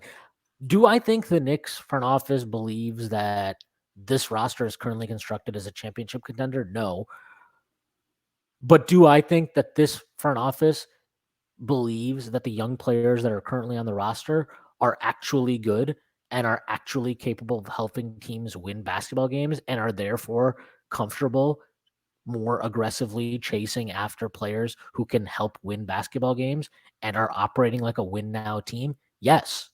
Like they have drafted young players and they've retained young players who help you win basketball games, who are good NBA players, like getting two guys who are quite frankly starting caliber players, Grimes in actuality and quickly in all but name. Getting two guys of that caliber with the 25th pick is incredible value. I mean, it really is. And I think they were able to immediately recognize, no, not only are these guys good picks at that spot, but these are players who we can slot into the rotation and help us win basketball games, which I think has in some ways, not entirely, but in some ways has shaped how aggressive they've been about going after players who can help them win now. And obviously they've done that without, this isn't them going after like 31, 32-year-old guys, right? Like, and trying to compete in this next 1 or 2 years. But they've gone after players like a Jalen Brunson, Isaiah Hartenstein, now Dante DiVincenzo, guys that, yeah, they're not at their, they're not like going to fall off a cliff anytime soon. But they are players who you are targeting to improve your basketball team today as much as they can be pieces of it in the next 2 or 3 years. So, I think this front office deserves a lot of credit for building a foundation that is sustainable, that has built-in upside in terms of, we talked about RJ earlier in the pod, quickly, Grimes, even Mitchell Robinson to an extent, I think has upside. I think you can look at guys like Isaiah Hartenstein and Jalen Brunson and even Dante Hartenstein's what, DiVincenzo. 24, 25? He's the same age as Mitch. They're the same age. And so, like, even Brunson and DiVincenzo, like, do I think they're going to become significantly better than what we have seen of them? Maybe not, but what they are is already really good, and they're not in their prime years yet. So you can presumably expect some level of improvement from those guys as well. So, like, I don't view this team as capped. I don't think they have no upside. I actually think they have probably more upside than people give them credit for. And I mean, look, if you think highly of RJ Barrett, right, then you should feel that this team has significant upside. Because if you believe RJ Barrett, then like I think you should feel that last season on the whole was not an accurate picture of what he is and what he can be. And if you do come to that conclusion, then you have to believe that this team has significant upside. Like I just don't really see the argument for it not. So I think they deserve a lot of credit. And we can talk about the numbers and the cap and all that stuff. Like they've also shown their ability to manage and navigate those, tight confines. And not just that, the biggest thing, and this is not a thing that you can really rank in what we did, but maybe the biggest thing that they deserve credit for is fostering an environment where players are comfortable doing a quid pro quo, to quote one Hannibal Lecter, with the front office. We see this like in almost every contract they've signed, right? Where it's like, okay, Jalen Brunson, they could have given Jalen Brunson more money, by the way. Like they had the cap space to do that. He's willing to take a little bit less than that. They give him a player option. Obviously, that relationship is a little bit different though, right? That's fine. They get a team option from Josh Hart on the back year of his contract, right? They get Dante DiVincenzo to take a couple mil less on his overall deal, which helps them duck the cap, which helps them duck the tax this year. We saw them. Yes, you can say they extended Julius for the most money possible at the soonest date possible, but in a lot of ways, he did them a solid by not playing it out into free agency, where he would have been eligible for a 5-year, $200 million contract. Instead, he signs a 4-year, 117. And that's, baking in incentives. It was more like a 4-year, $106 million contract. Like they get a little bit of a concession there. And I just think when you see all this stuff on aggregate, even the RJ one, right? Like people were talking about RJ Barrett as he's going to want a max. He's going to demand a max. He deserves a max, whatever. They get him for a $107 million extension, which, like, look, however you feel about RJ Barrett as a player, that very clearly at the time was not well below what a lot of people thought that number was going to come in at. And they got him to do a 4-year extension, not a 5-year extension, right? Obviously, a 5-year would have been a full max at that time. There was no if you extended him, whatever. But the point is, like, they did get him on a I don't want to say cut price deal, but a deal well below what a lot of people were projecting. So and I think what is even more telling about this is like obviously RJ Barrett, Emmanuel Quickly, Quentin Grimes, whatever these various dudes, they were dangled all last summer and posited as pieces in a Donovan Mitchell trade. And the fact that they were able to keep those, they didn't make the trade. So those guys stayed in New York and they were able to still foster like a positive team environment, team culture. I think that says a lot about the front office and, by extension, Tom Thibodeau, whatever we do think his flaws are. Like he deserves credit for that too. And obviously they hired Tibbs. So I just think the entire vibe of the organization and how it's perceived by players and people around the league has changed drastically since they come in, and that is a credit to the front office more than anybody. So yeah, like I really can't say too much more positive about them, and yeah, B plus. Like I know there are people that would give them an A, and I don't think, and I think an A is like every single major inflection point you nail. I don't think I can say that about them, but most of them, yeah, they've done a very, very good job. And even when they fucked up, they've found ways to pivot and improve the roster as we saw last year. The other thing is, and maybe this will be coming in your 5 worst moves. Neither of us mentioned Tibbs, although I do think there's a lot of people who would say hiring Tom Thibodeau.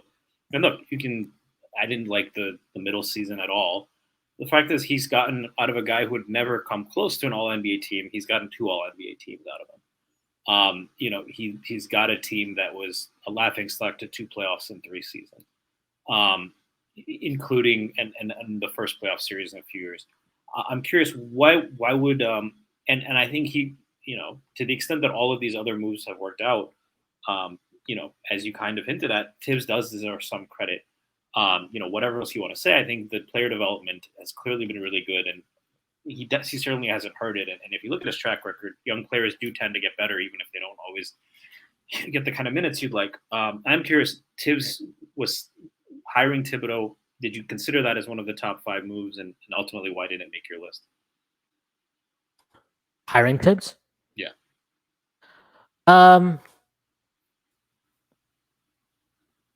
I mean, maybe it's wrong for me to not include that, but I guess I don't fully know that.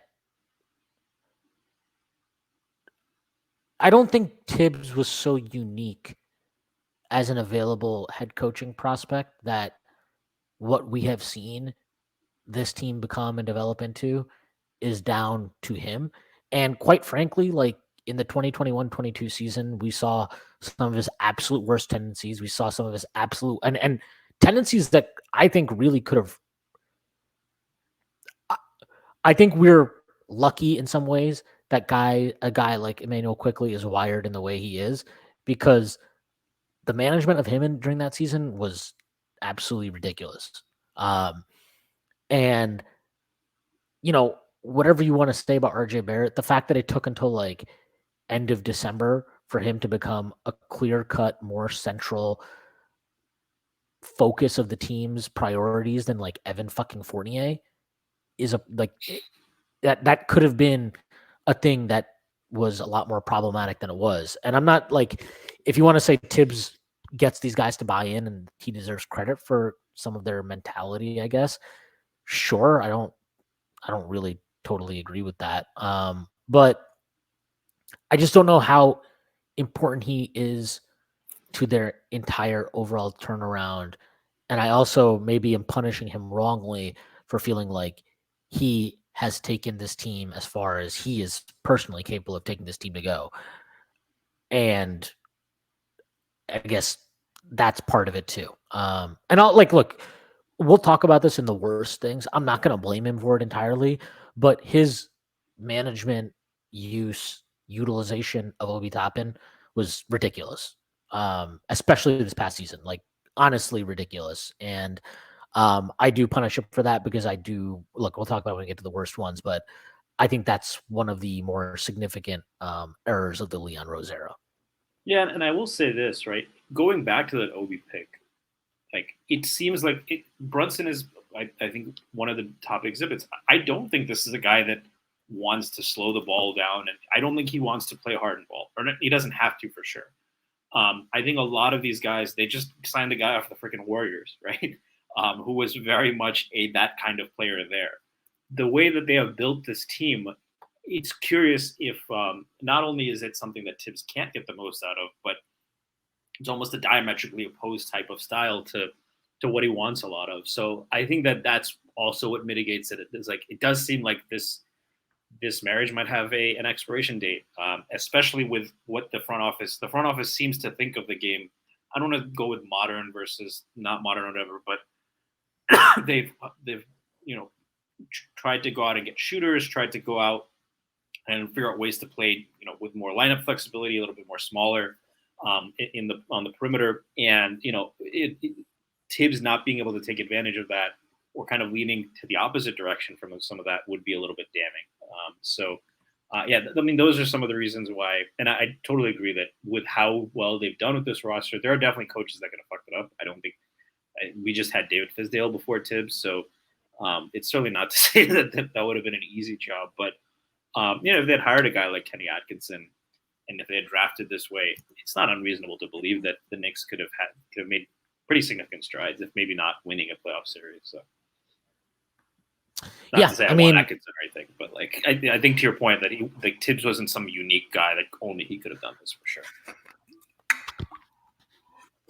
Yeah, I mean they interviewed a bunch of guys that ended up, I think they interviewed Will Hardy, who I'm not sure I'm not convinced that Will Hardy is like the second coming, but he showed out very well his first year in Utah. They interviewed a bunch of guys who've gone on to become like head coaches or have interviewed elsewhere, right? Jamal Mosley is a guy they interviewed, and he's the head coach now in Orlando. And from everything we've seen and heard, he's done a good job there, both in terms of like their team progression and individual player development. And look, to be fair to Tibbs, like we've talked about this before, I do think that whatever you may feel about his ability to utilize and prioritize young players, I think he does do a good job of developing them, and he's shown that throughout his career. Like at the very least, young players, like you can't universally be like all young players suffer under Thibodeau, right? There's just too many guys who have now positively developed under him at early stages in their careers, be it Joakim Noah, Jimmy Butler, Quickly, Grimes, like those four just top of my head, as far as like some level of outlier. Yeah. As far as like some level of outlier growth, those four in particular kind of stand out. I mean, Noah, I know is a little bit different, but Noah turned from like, oh yeah, he's a great defensive player to like, is this dude averaging like 5 assists a game? Like what's happening here? They were running the offense through him, right? When Rose got hurt. So. Right. So like, I think he deserves credit for that. And even like, to a lesser extent, you brought up Lil Deng, Mitchell Robinson. Like he's a guy who's developed under Tibbs. I think to a lesser, I think you can even give him credit for like, I thought Isaiah Hartenstein improved significantly through last season in terms of his defensive discipline and his rebounding. His rebounding improved a lot, I thought, as the season went on, in terms of boxing out, holding position, letting others come in and get those boards and shit like that. He got a lot better at that. So I do think Tibbs deserves credit for this type of stuff. And, I think, like, for example, if you would put hiring Tom Thibodeau in your top 5, I wouldn't have been like, what the fuck is wrong with you? That's crazy. Like, I just didn't really, I didn't feel like it was enough to put him there. And, that is what it is. But yeah. Do you have anything else that you wanted to get into when we're talking about the positive stuff before we get into the nitty gritty of everything they've done that sucks? No, I will say I think how I attacked this list was a little bit kind of cost versus benefit as well. So like why I included that Derrick Rose trade was like it costs so little, and whereas I think you're looking more in terms of like the long-term impact. So that probably is going to our worst move list might also differ because I'll say it like that. Just more of a cost benefit without thinking about how it currently is impacting the team. Yeah, no, for sure. Yeah, I mean, in terms of cost, I think you could argue the Rose thing is the most impactful move they made. Yeah. All right, let's go into the 5 worst moves. Let's just start with our fifth worst ones for each of us. I'll go first. I put this as my 5th worst one, and I don't know how people feel. I'm just going to say it. Not trading into the 2023 draft, I think is.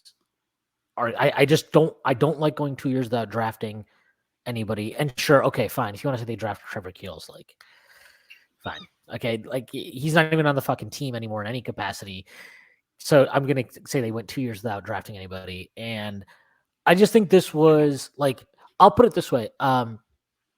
There's been a lot of like, and I don't think unfairly, some consternation about like who's our backup for, who's going to play the backup for, and we've talked about like, I don't personally feel this is a huge issue, but if you had moved into the back end of the first or whatever and taken a backup for, I don't think this is even a conversation or something for people to worry about, because it would be very, very obvious that like, even if this guy isn't going to play all the time, you have a situational 4, right? Like, oh, this guy is a rookie contract player. He's his first year in the NBA. We're going to try to mix him in slowly where we can. Whereas now, like, we don't really have that pipeline, right? Like, there's no pipeline of like young talent, really. I mean, not to say these guys are old, but like after this year, the only guy who's going to be on a rookie scale deal anymore that's currently on the roster is Quentin Grimes, and he's only going to have 1 year left.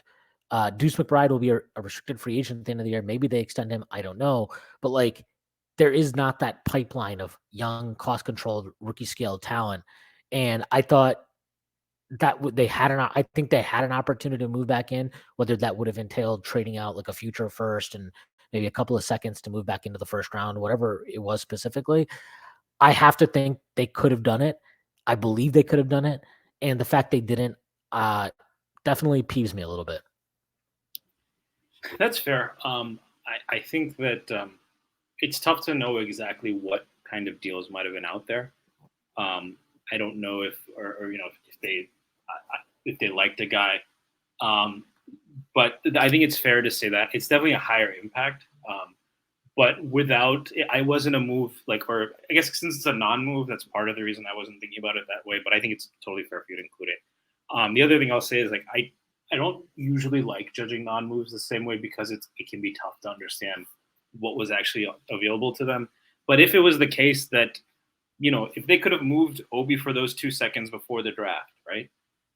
Or if they could have, or if they could have, or moved into the second by trading Obi, and then maybe use cash or something to get into the second round, I think would have been beneficial. So I definitely agree with you that that was not great, especially given the fact that, it was one thing to not trade into the first, but this is a team that's shown the ability to draft well in the second round. Not just buying a second round pick in a pretty deep draft, when A, you've shown that you're pretty good at that, and B, you're now coming up on, a lot of these guys who you've outperformed, in part because you do have guys playing like starters who are on rookie deals, right? Quickly, Grimes. Until this year, RJ's extension hasn't even kicked in yet, right? It will this year. You had Mitch on a rookie deal. Now these are no longer the case. So you're going to need to restock the kind of talent which you've been good at, but now those guys are no longer going to be on rookie deals. So I definitely agree with you that was something you should have done. My 5th worst pick, though, my 5th worst move that in my list is drafting Trevor Keels. It is tough to say that, and like, if I think that it's fair for you to say that, the impact of actually having another pick this year would have been better, and like it's probably, I can see the wisdom of saying that not giving yourself more shots at more lottery tickets, if you will, is worse than just happening to miss on one, because nobody gets all their draft picks right. That's fine. And so in rethinking, I can definitely see where you had 5, but I had Keels as it's like one of the, I wouldn't even say the Obi pick was a miss, although it is on my list. But it never seemed to make much sense. He played the same position as a lot of guys. They have literally a prospect who they cannot bring over because they have so many guards. I don't know what it was. Maybe it was an agent favor or something. And there were some guys. There's a guy named Josh Minot. There's Kendall Brown out of Baylor. There are guys of an archetype that, and this is part of that theme. If there's an archetype they haven't been able to bring, really, it's like that long, versatile wing, right? Well, they tried. They tried. That is on the list too. But that was a pick that was screaming for that, and to go with Keels, that was a real head scratcher, and he's already off the roster. I'm not. I hold on. Sorry. Yeah, I really don't understand why they took Trevor Keels. But yeah, that's number 5 for me. Yeah, I'm looking at the draft. It's like, okay, there's, you said Josh Minot. For people that like Kendall Brown last year as a long shot guy.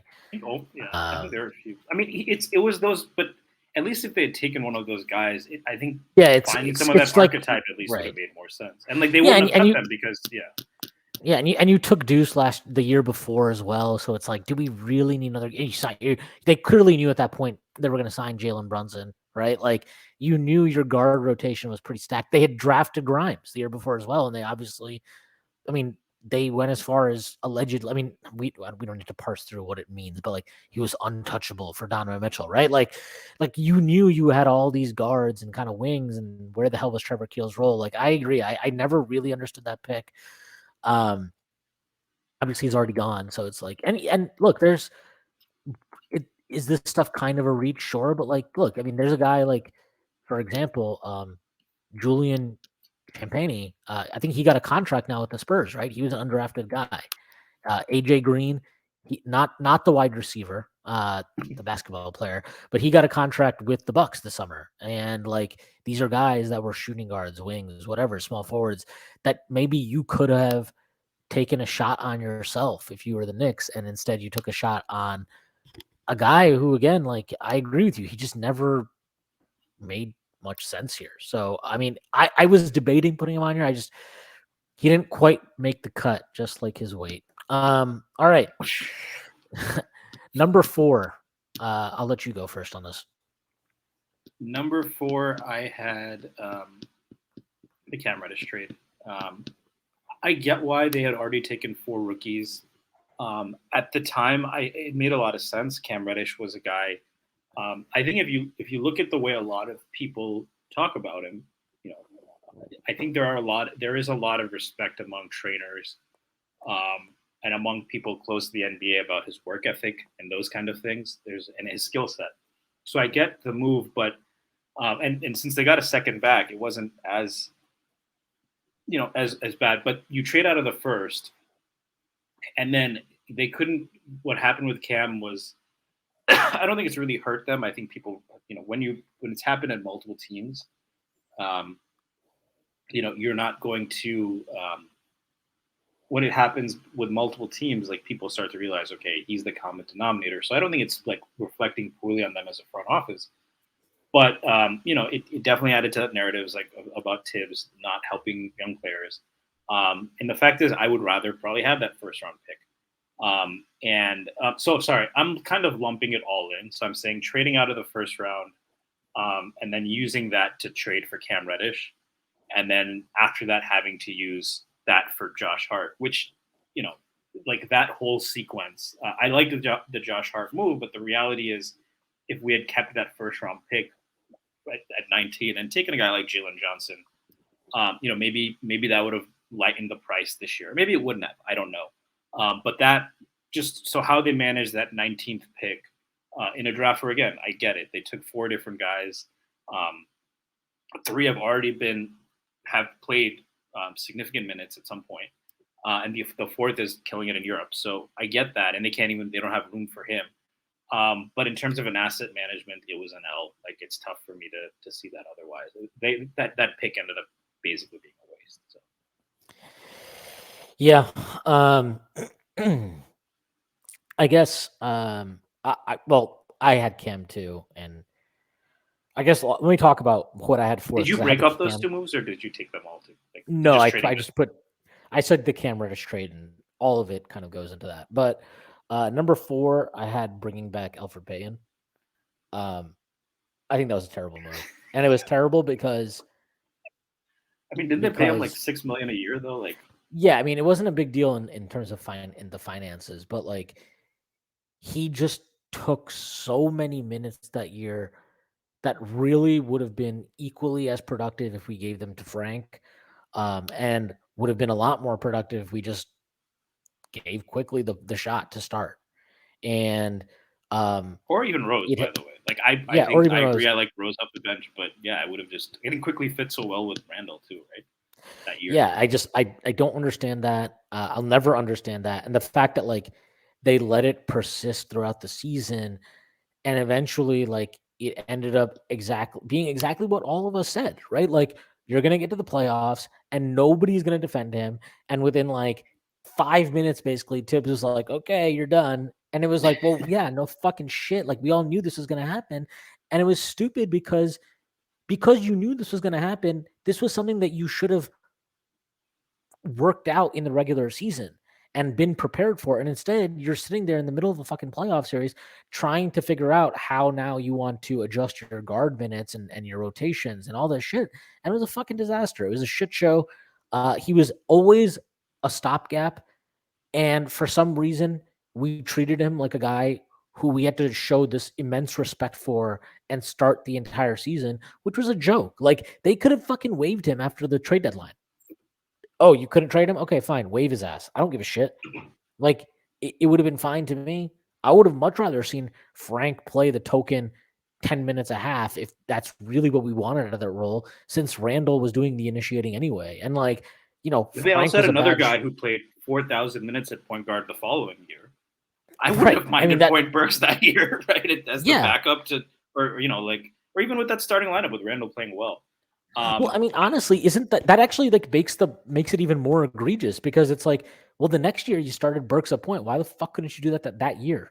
Why couldn't you do it that year? And let's not forget, for the people that are like, well, no, Tibbs, he likes his 9-man rotation. They played a fucking 10-man rotation that year. They played a 10-man rotation that year. So like he could have just taken Burks, or he could have just taken Payton out, started Burks, played a 9-man rotation, which apparently is now like, oh, Tibbs loves the 9-man rotation. Okay, well, he didn't fucking love it that year for some reason. So I think the Elf thing was a disaster. We're fortunate, and maybe fortunate is a strong word, but it's good that it did not derail us long term. I don't think. I mean, you can even argue it did derail us long term, because his unwillingness to even attempt to play quickly at starting point guard that year did ultimately shape, to some extent, and influence to some extent, the decision to take a shot on Kemba Walker the following summer. And we know that the Kemba Walker deal, I don't want to say, I mean, it was a disaster. It was a small disaster, but it was a disaster. It's not in my top 5, by the way. But Yeah, it's not in my top 5 either. But it was a bad move. It was a move that backfired to the Knicks. And so like it just created these compounding things. And I think, again, the original sin was bringing him back. And was it a huge deal in the grand scheme of things? Maybe not. But for that year, it was definitely bad. And I'm just happy he's fucking gone and we did not bring him back after that season. yeah, the reason why I don't have, well, I think we have both talked a lot about just how frustrating that season was for Elf starting.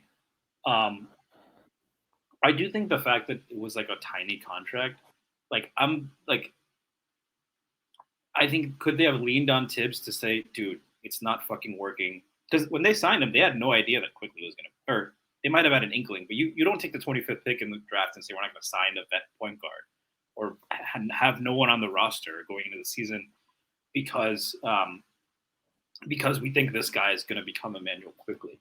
When that became clear, could they have leaned on Tibbs? Sure, but that was also a new front office in his first year with a new coach.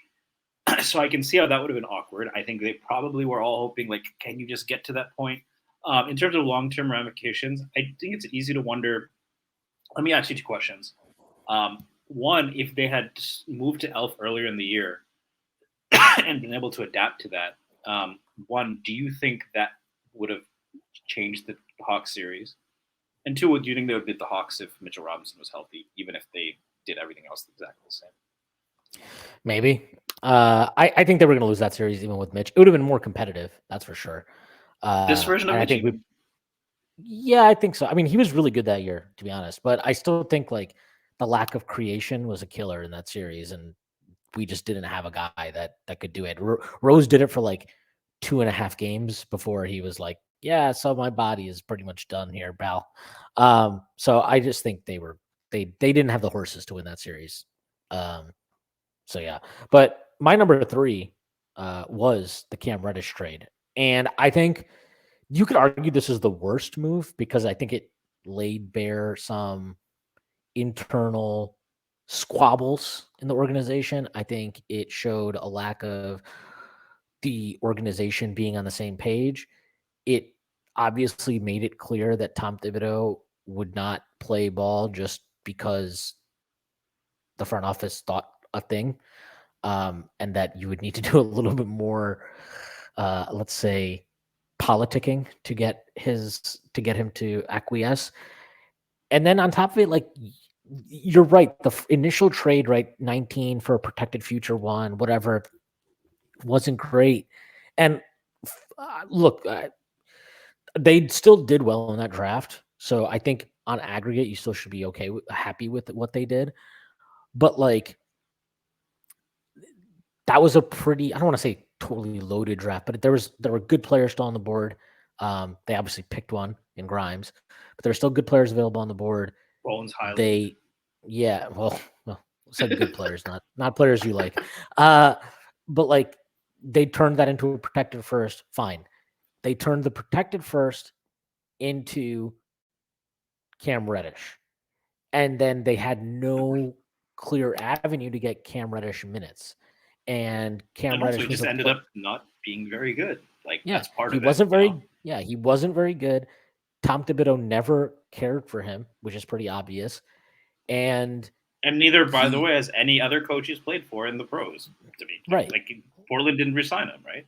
right. So And that's what it is. And I just think like the fact that he was kind of part of this mass rotation change in the middle of this season that once it was implemented helped turn the Knicks season around speaks volumes, I think, about one, him and how negative he was on his minutes on the floor.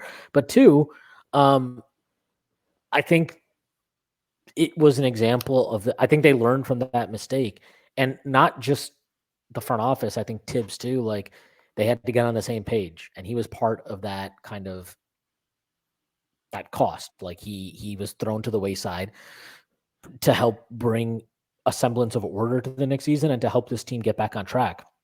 And so like ultimately, obviously, he goes out and more or less he's just salary filler for Josh Hart. So they at least were able to turn his salary, his dead salary at that point, into a productive player who obviously is now a long-term piece for them. But like, it doesn't change the fact that trading for him was a fucking, I mean, it was just a terrible move all around. Like the cost was the initial acquisition of the asset used to get him was a disaster, or not a disaster, but stupid. Then what they pivoted that asset into in terms of using him to get Cam Reddish was a fucking disaster. And then the entire like just dealing with Cam Reddish and his fucking stupid stands was also a disaster for me mentally. But like, but yeah, it was a bad move. I think it may be though, if you want to say like what good came out of it, I think they learned from it. They learned that you probably just because some people in your organization like a guy, if you don't have a path to give him a role and you don't have buy-in from your coach and you don't have like the ability to kind of take the lumps required to potentially get the reward at the end of it, which is ultimately the problem with Cam, right? Is like you can still see the flashes, you still see the talent, but do you have the patience and the wherewithal to sacrifice 1,000, 1,500, 2,000 minutes of him being a negative player to potentially get the reward of him morphing into the type of wing you're hoping to land and you're hoping that he becomes? And they didn't have it. And they like and that I do think they've learned from that. And I think in some ways that shaped some of the the decisions to go after guys like Brunson and Hartenstein, who were proven commodities and already positively impactful NBA players at that point. And I think it also shaped their decision to shorten the rotation in December when they did, and it also shaped their decision to go after guys like Josh Hart and Dante DiVincenzo. So I think they've learned from it. I think they're a better organization from it because of it. But just because you learn from your mistake doesn't mean it wasn't a fucking mistake. Yeah, that's of course this exercise. What I will say also, I wonder if there are, we've talked about this before, but like Leon Rose has, he is a guy. He's not like he's obviously specialties contracts. He's an agent, but he's not like a basketball lifer, right? Who has his own. He weighs, he's got Aller on one side, he's got Wes, he's got Perrin, and I'm sure many other voices, right? And I do wonder, in his mental calculations, when you're new at this, there are some guys you're going to trust sometimes, and other guys you're going to trust other times. And as he gets more data points, part of that learning process is that there might have been guys who were against the Cam trade. Maybe those guys are starting to be valued a little bit more, right? You have to say it looks like analytics played at least some part in the Hart trade and the DiVincenzo signing. Maybe those guys are starting to have more of a voice. So.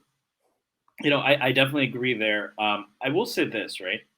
I'll talk to my number 3. Getting back to the elf thing, though, do you think? I think that if you're gonna, I guess because of the cost is where I disagree. And like I will say one move that I think we didn't talk about. I just think Alec Burks is a great value signing for them, right? If we're going to talk about them giving $5 or $6 million to elf, so I think that kind of mitigates it for me too a little bit because we didn't give them credit for that. And, in that year when they were sending out all these small deals, they probably didn't think that anyone would be guaranteed anything. But in that note, one other guy they signed that year, who I was fine with them signing that year for, I think, also $5 million, but he is my third worst move here, is Nerlens Noel, the extension after the first year. Man. I really wanted to put this in here, but I was just like, I shit on Noel way too much while he just slipped through your hands.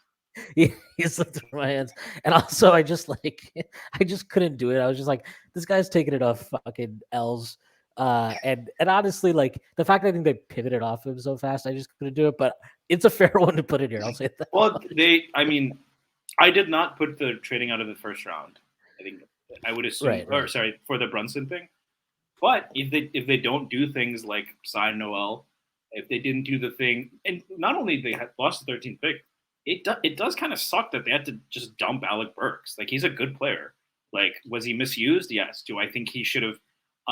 Again, like if they didn't do what my number 1 move is, which I think you're probably starting to guess what that is, maybe we could have had Burks starting next to Quickly in his second year, right? But this Noel deal was part of that summer where they spent a lot of. You put in Kemba, or or you didn't put in Kemba, but like that was part and parcel of that. And Noel was just a complete waste. He barely played.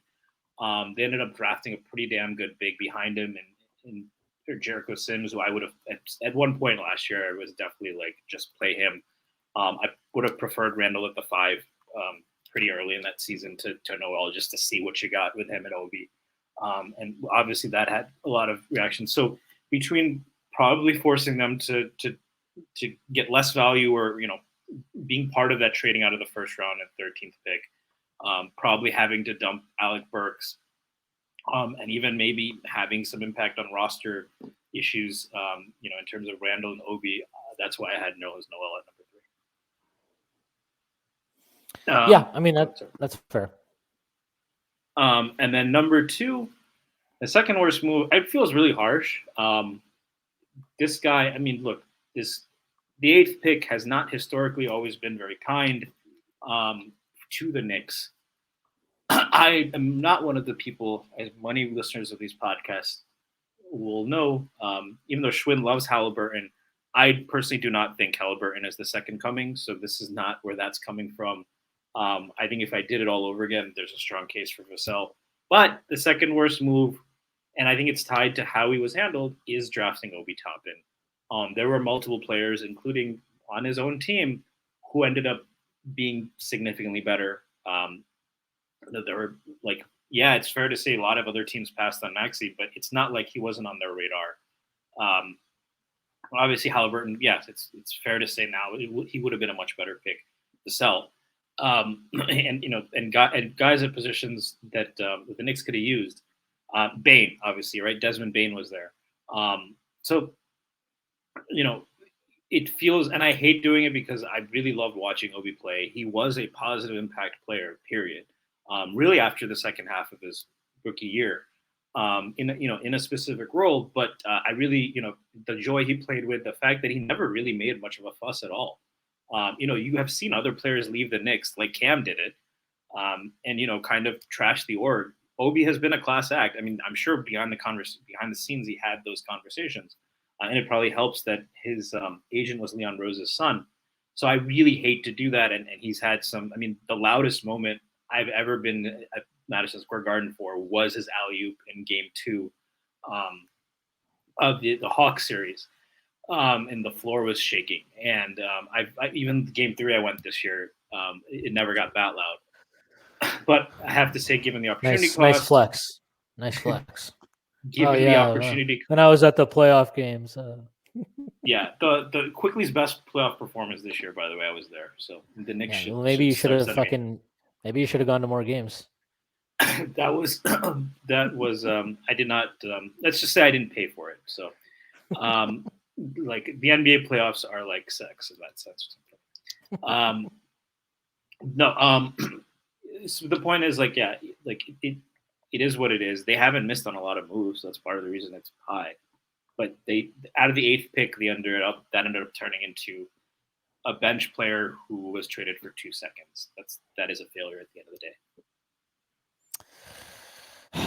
Yeah. I will say, I think, I talked about their ability to get, like, kind of foster good relationship with players, and they've gotten quid pro quo kind of concessions from them as a result. I do think stuff like, I'm not saying they traded Obi to Indiana just because it was a good fit for him, but I do think that was probably part of, like, hey, let's do this guy solid. They have a bunch of CAA guys over in Indiana, by the way, more than the Knicks do. If Mark Berman's listening or interested, or whatever he does in retirement, hopefully drinking a lot of pina coladas. But, like, yeah. So I'll just do my 2 and 1.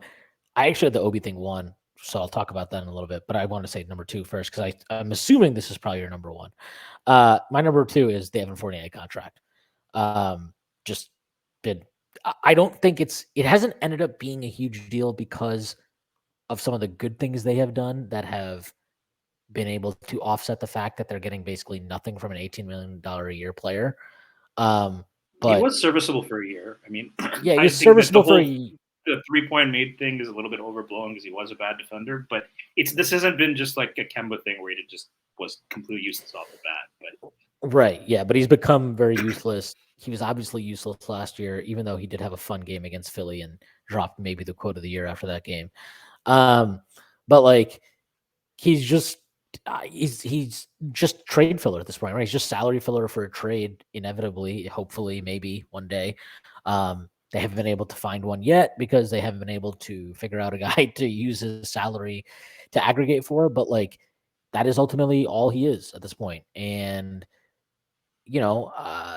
the fact that they drafted Grimes and they drafted quickly, and that they were able to trade for Josh Hart and obviously get Brunson, all this stuff has offset the fact that he's not been anything close to what they anticipated, but he hasn't been anything close to what they anticipated. And honestly, one of the frustrating parts about it is that, like, Burks was better. They didn't even, like, ultimately you probably just shouldn't have even signed Fournier and just rolled back with Burks, or, like, brought back fucking Bullock if you really wanted to bring somebody back. And if they did that, they probably would have had to start quickly, right? So right. You also don't kill Burks by having him play point guard in 4,000 minutes, right? So right, that would have had an effect there too. Right. So I just think that movie was a complete disaster, and it's not just that it's been such a zero value move. Like, there's been absolutely nothing we've gained from it, like, at all. They really just, and now some negative publicity too, right? Right. So I think I had that as the second worst move. But the first worst move was, I just said draft and development of OB, because I won't kill them in terms of like just analyzing the draft at the time. I don't think it's fair to just be like, well, they never had a plan for Obi. They had a plan for Obi. The plan involved Julius Randle not being an all NBA all-star caliber player, which he's been in 2 of the 3 years since we drafted Obi. And he was right off the bat, obviously. And, but even adjusting for that, like, he was never prioritized by this coach. He was never given a real opportunity by this coach. They did not aggressively carve out an opportunity for him. The fact that they even added a center last year, right, in free agency, they added Hartenstein, made it even more difficult for him to get minutes. They never experimented with him at the 3. They never experimented with him at the 5. They did not make it a thing for Tibbs to have to play him more than he did, because guess what? Tibbs never did. And at the end of the day, like, they ended up trading him for a very, very minimal return.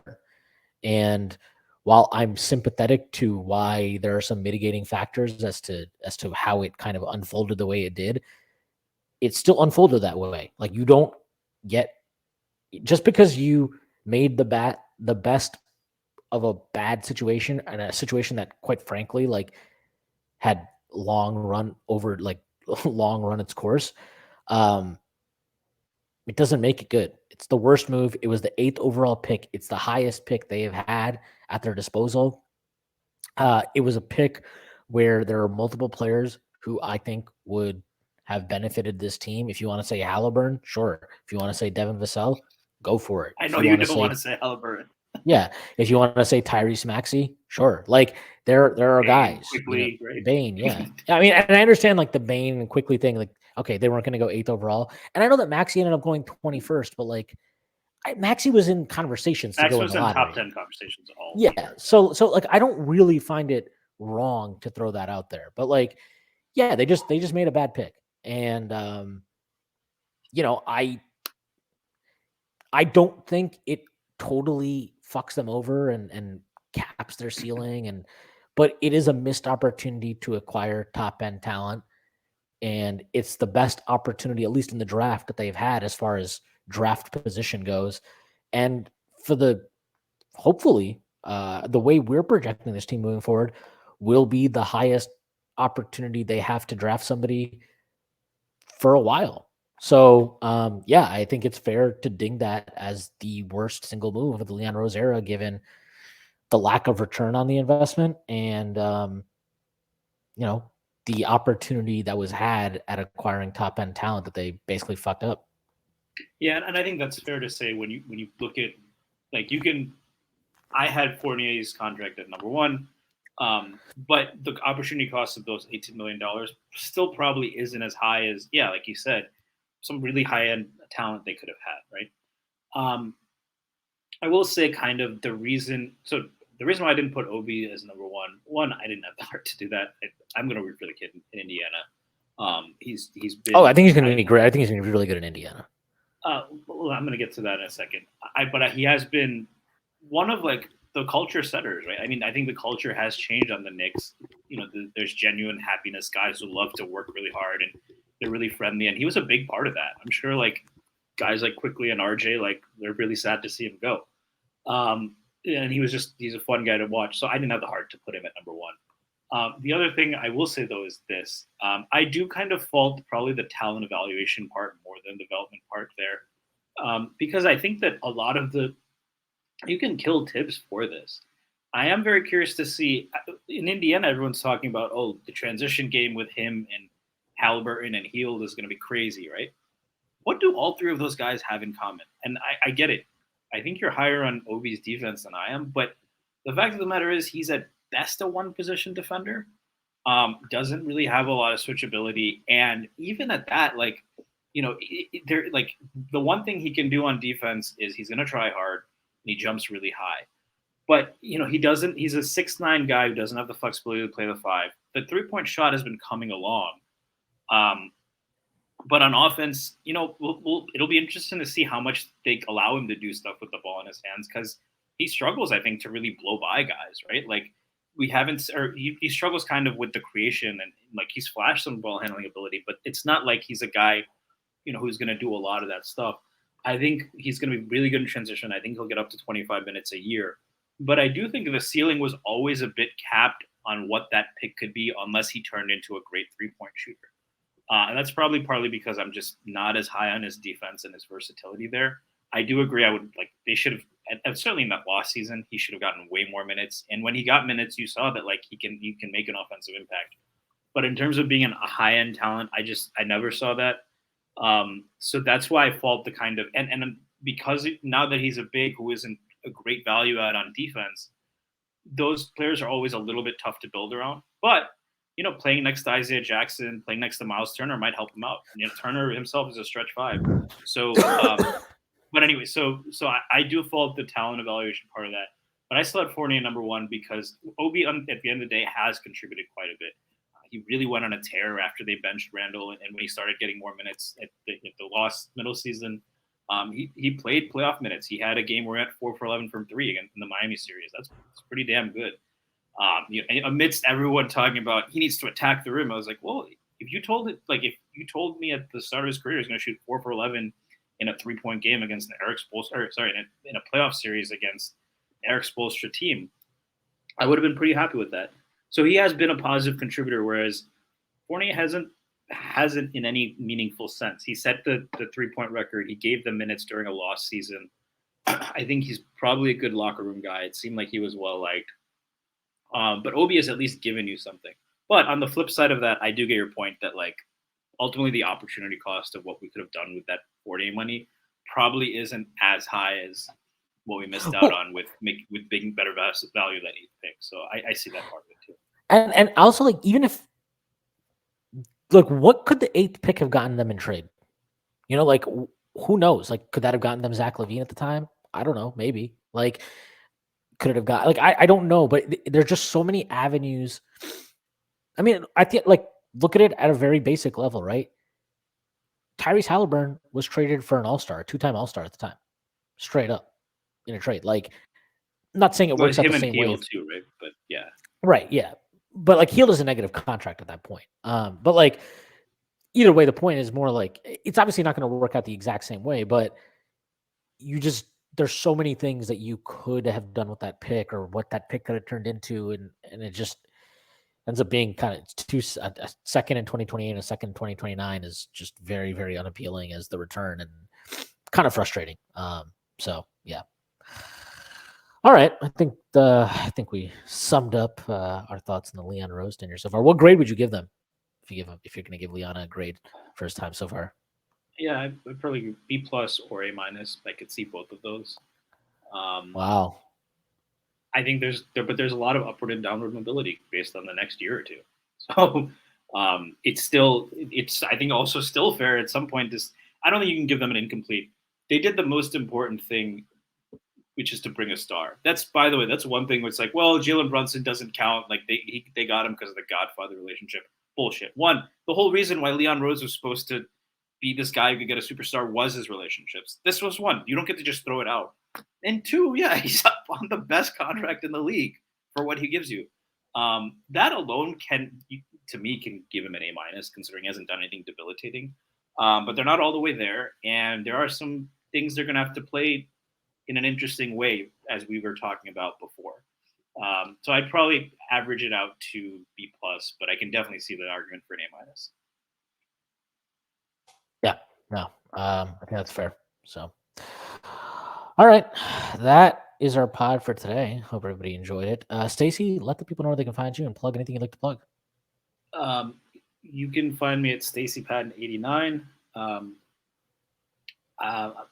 What I'll plug is, if you haven't seen it yet, Presidente did a very thorough breakdown of RJ Barrett's mechanics. We tweeted it out on the site account. You can check it out on YouTube. And now that you're watching these FIBA games, it's helped me really kind of watch his shot as well as I watch these games.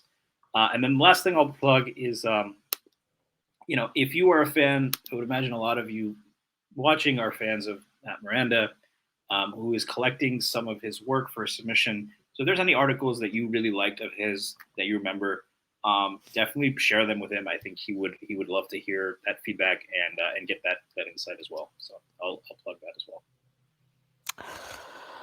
Nice. You can find me in St. Louis rolling on dubs.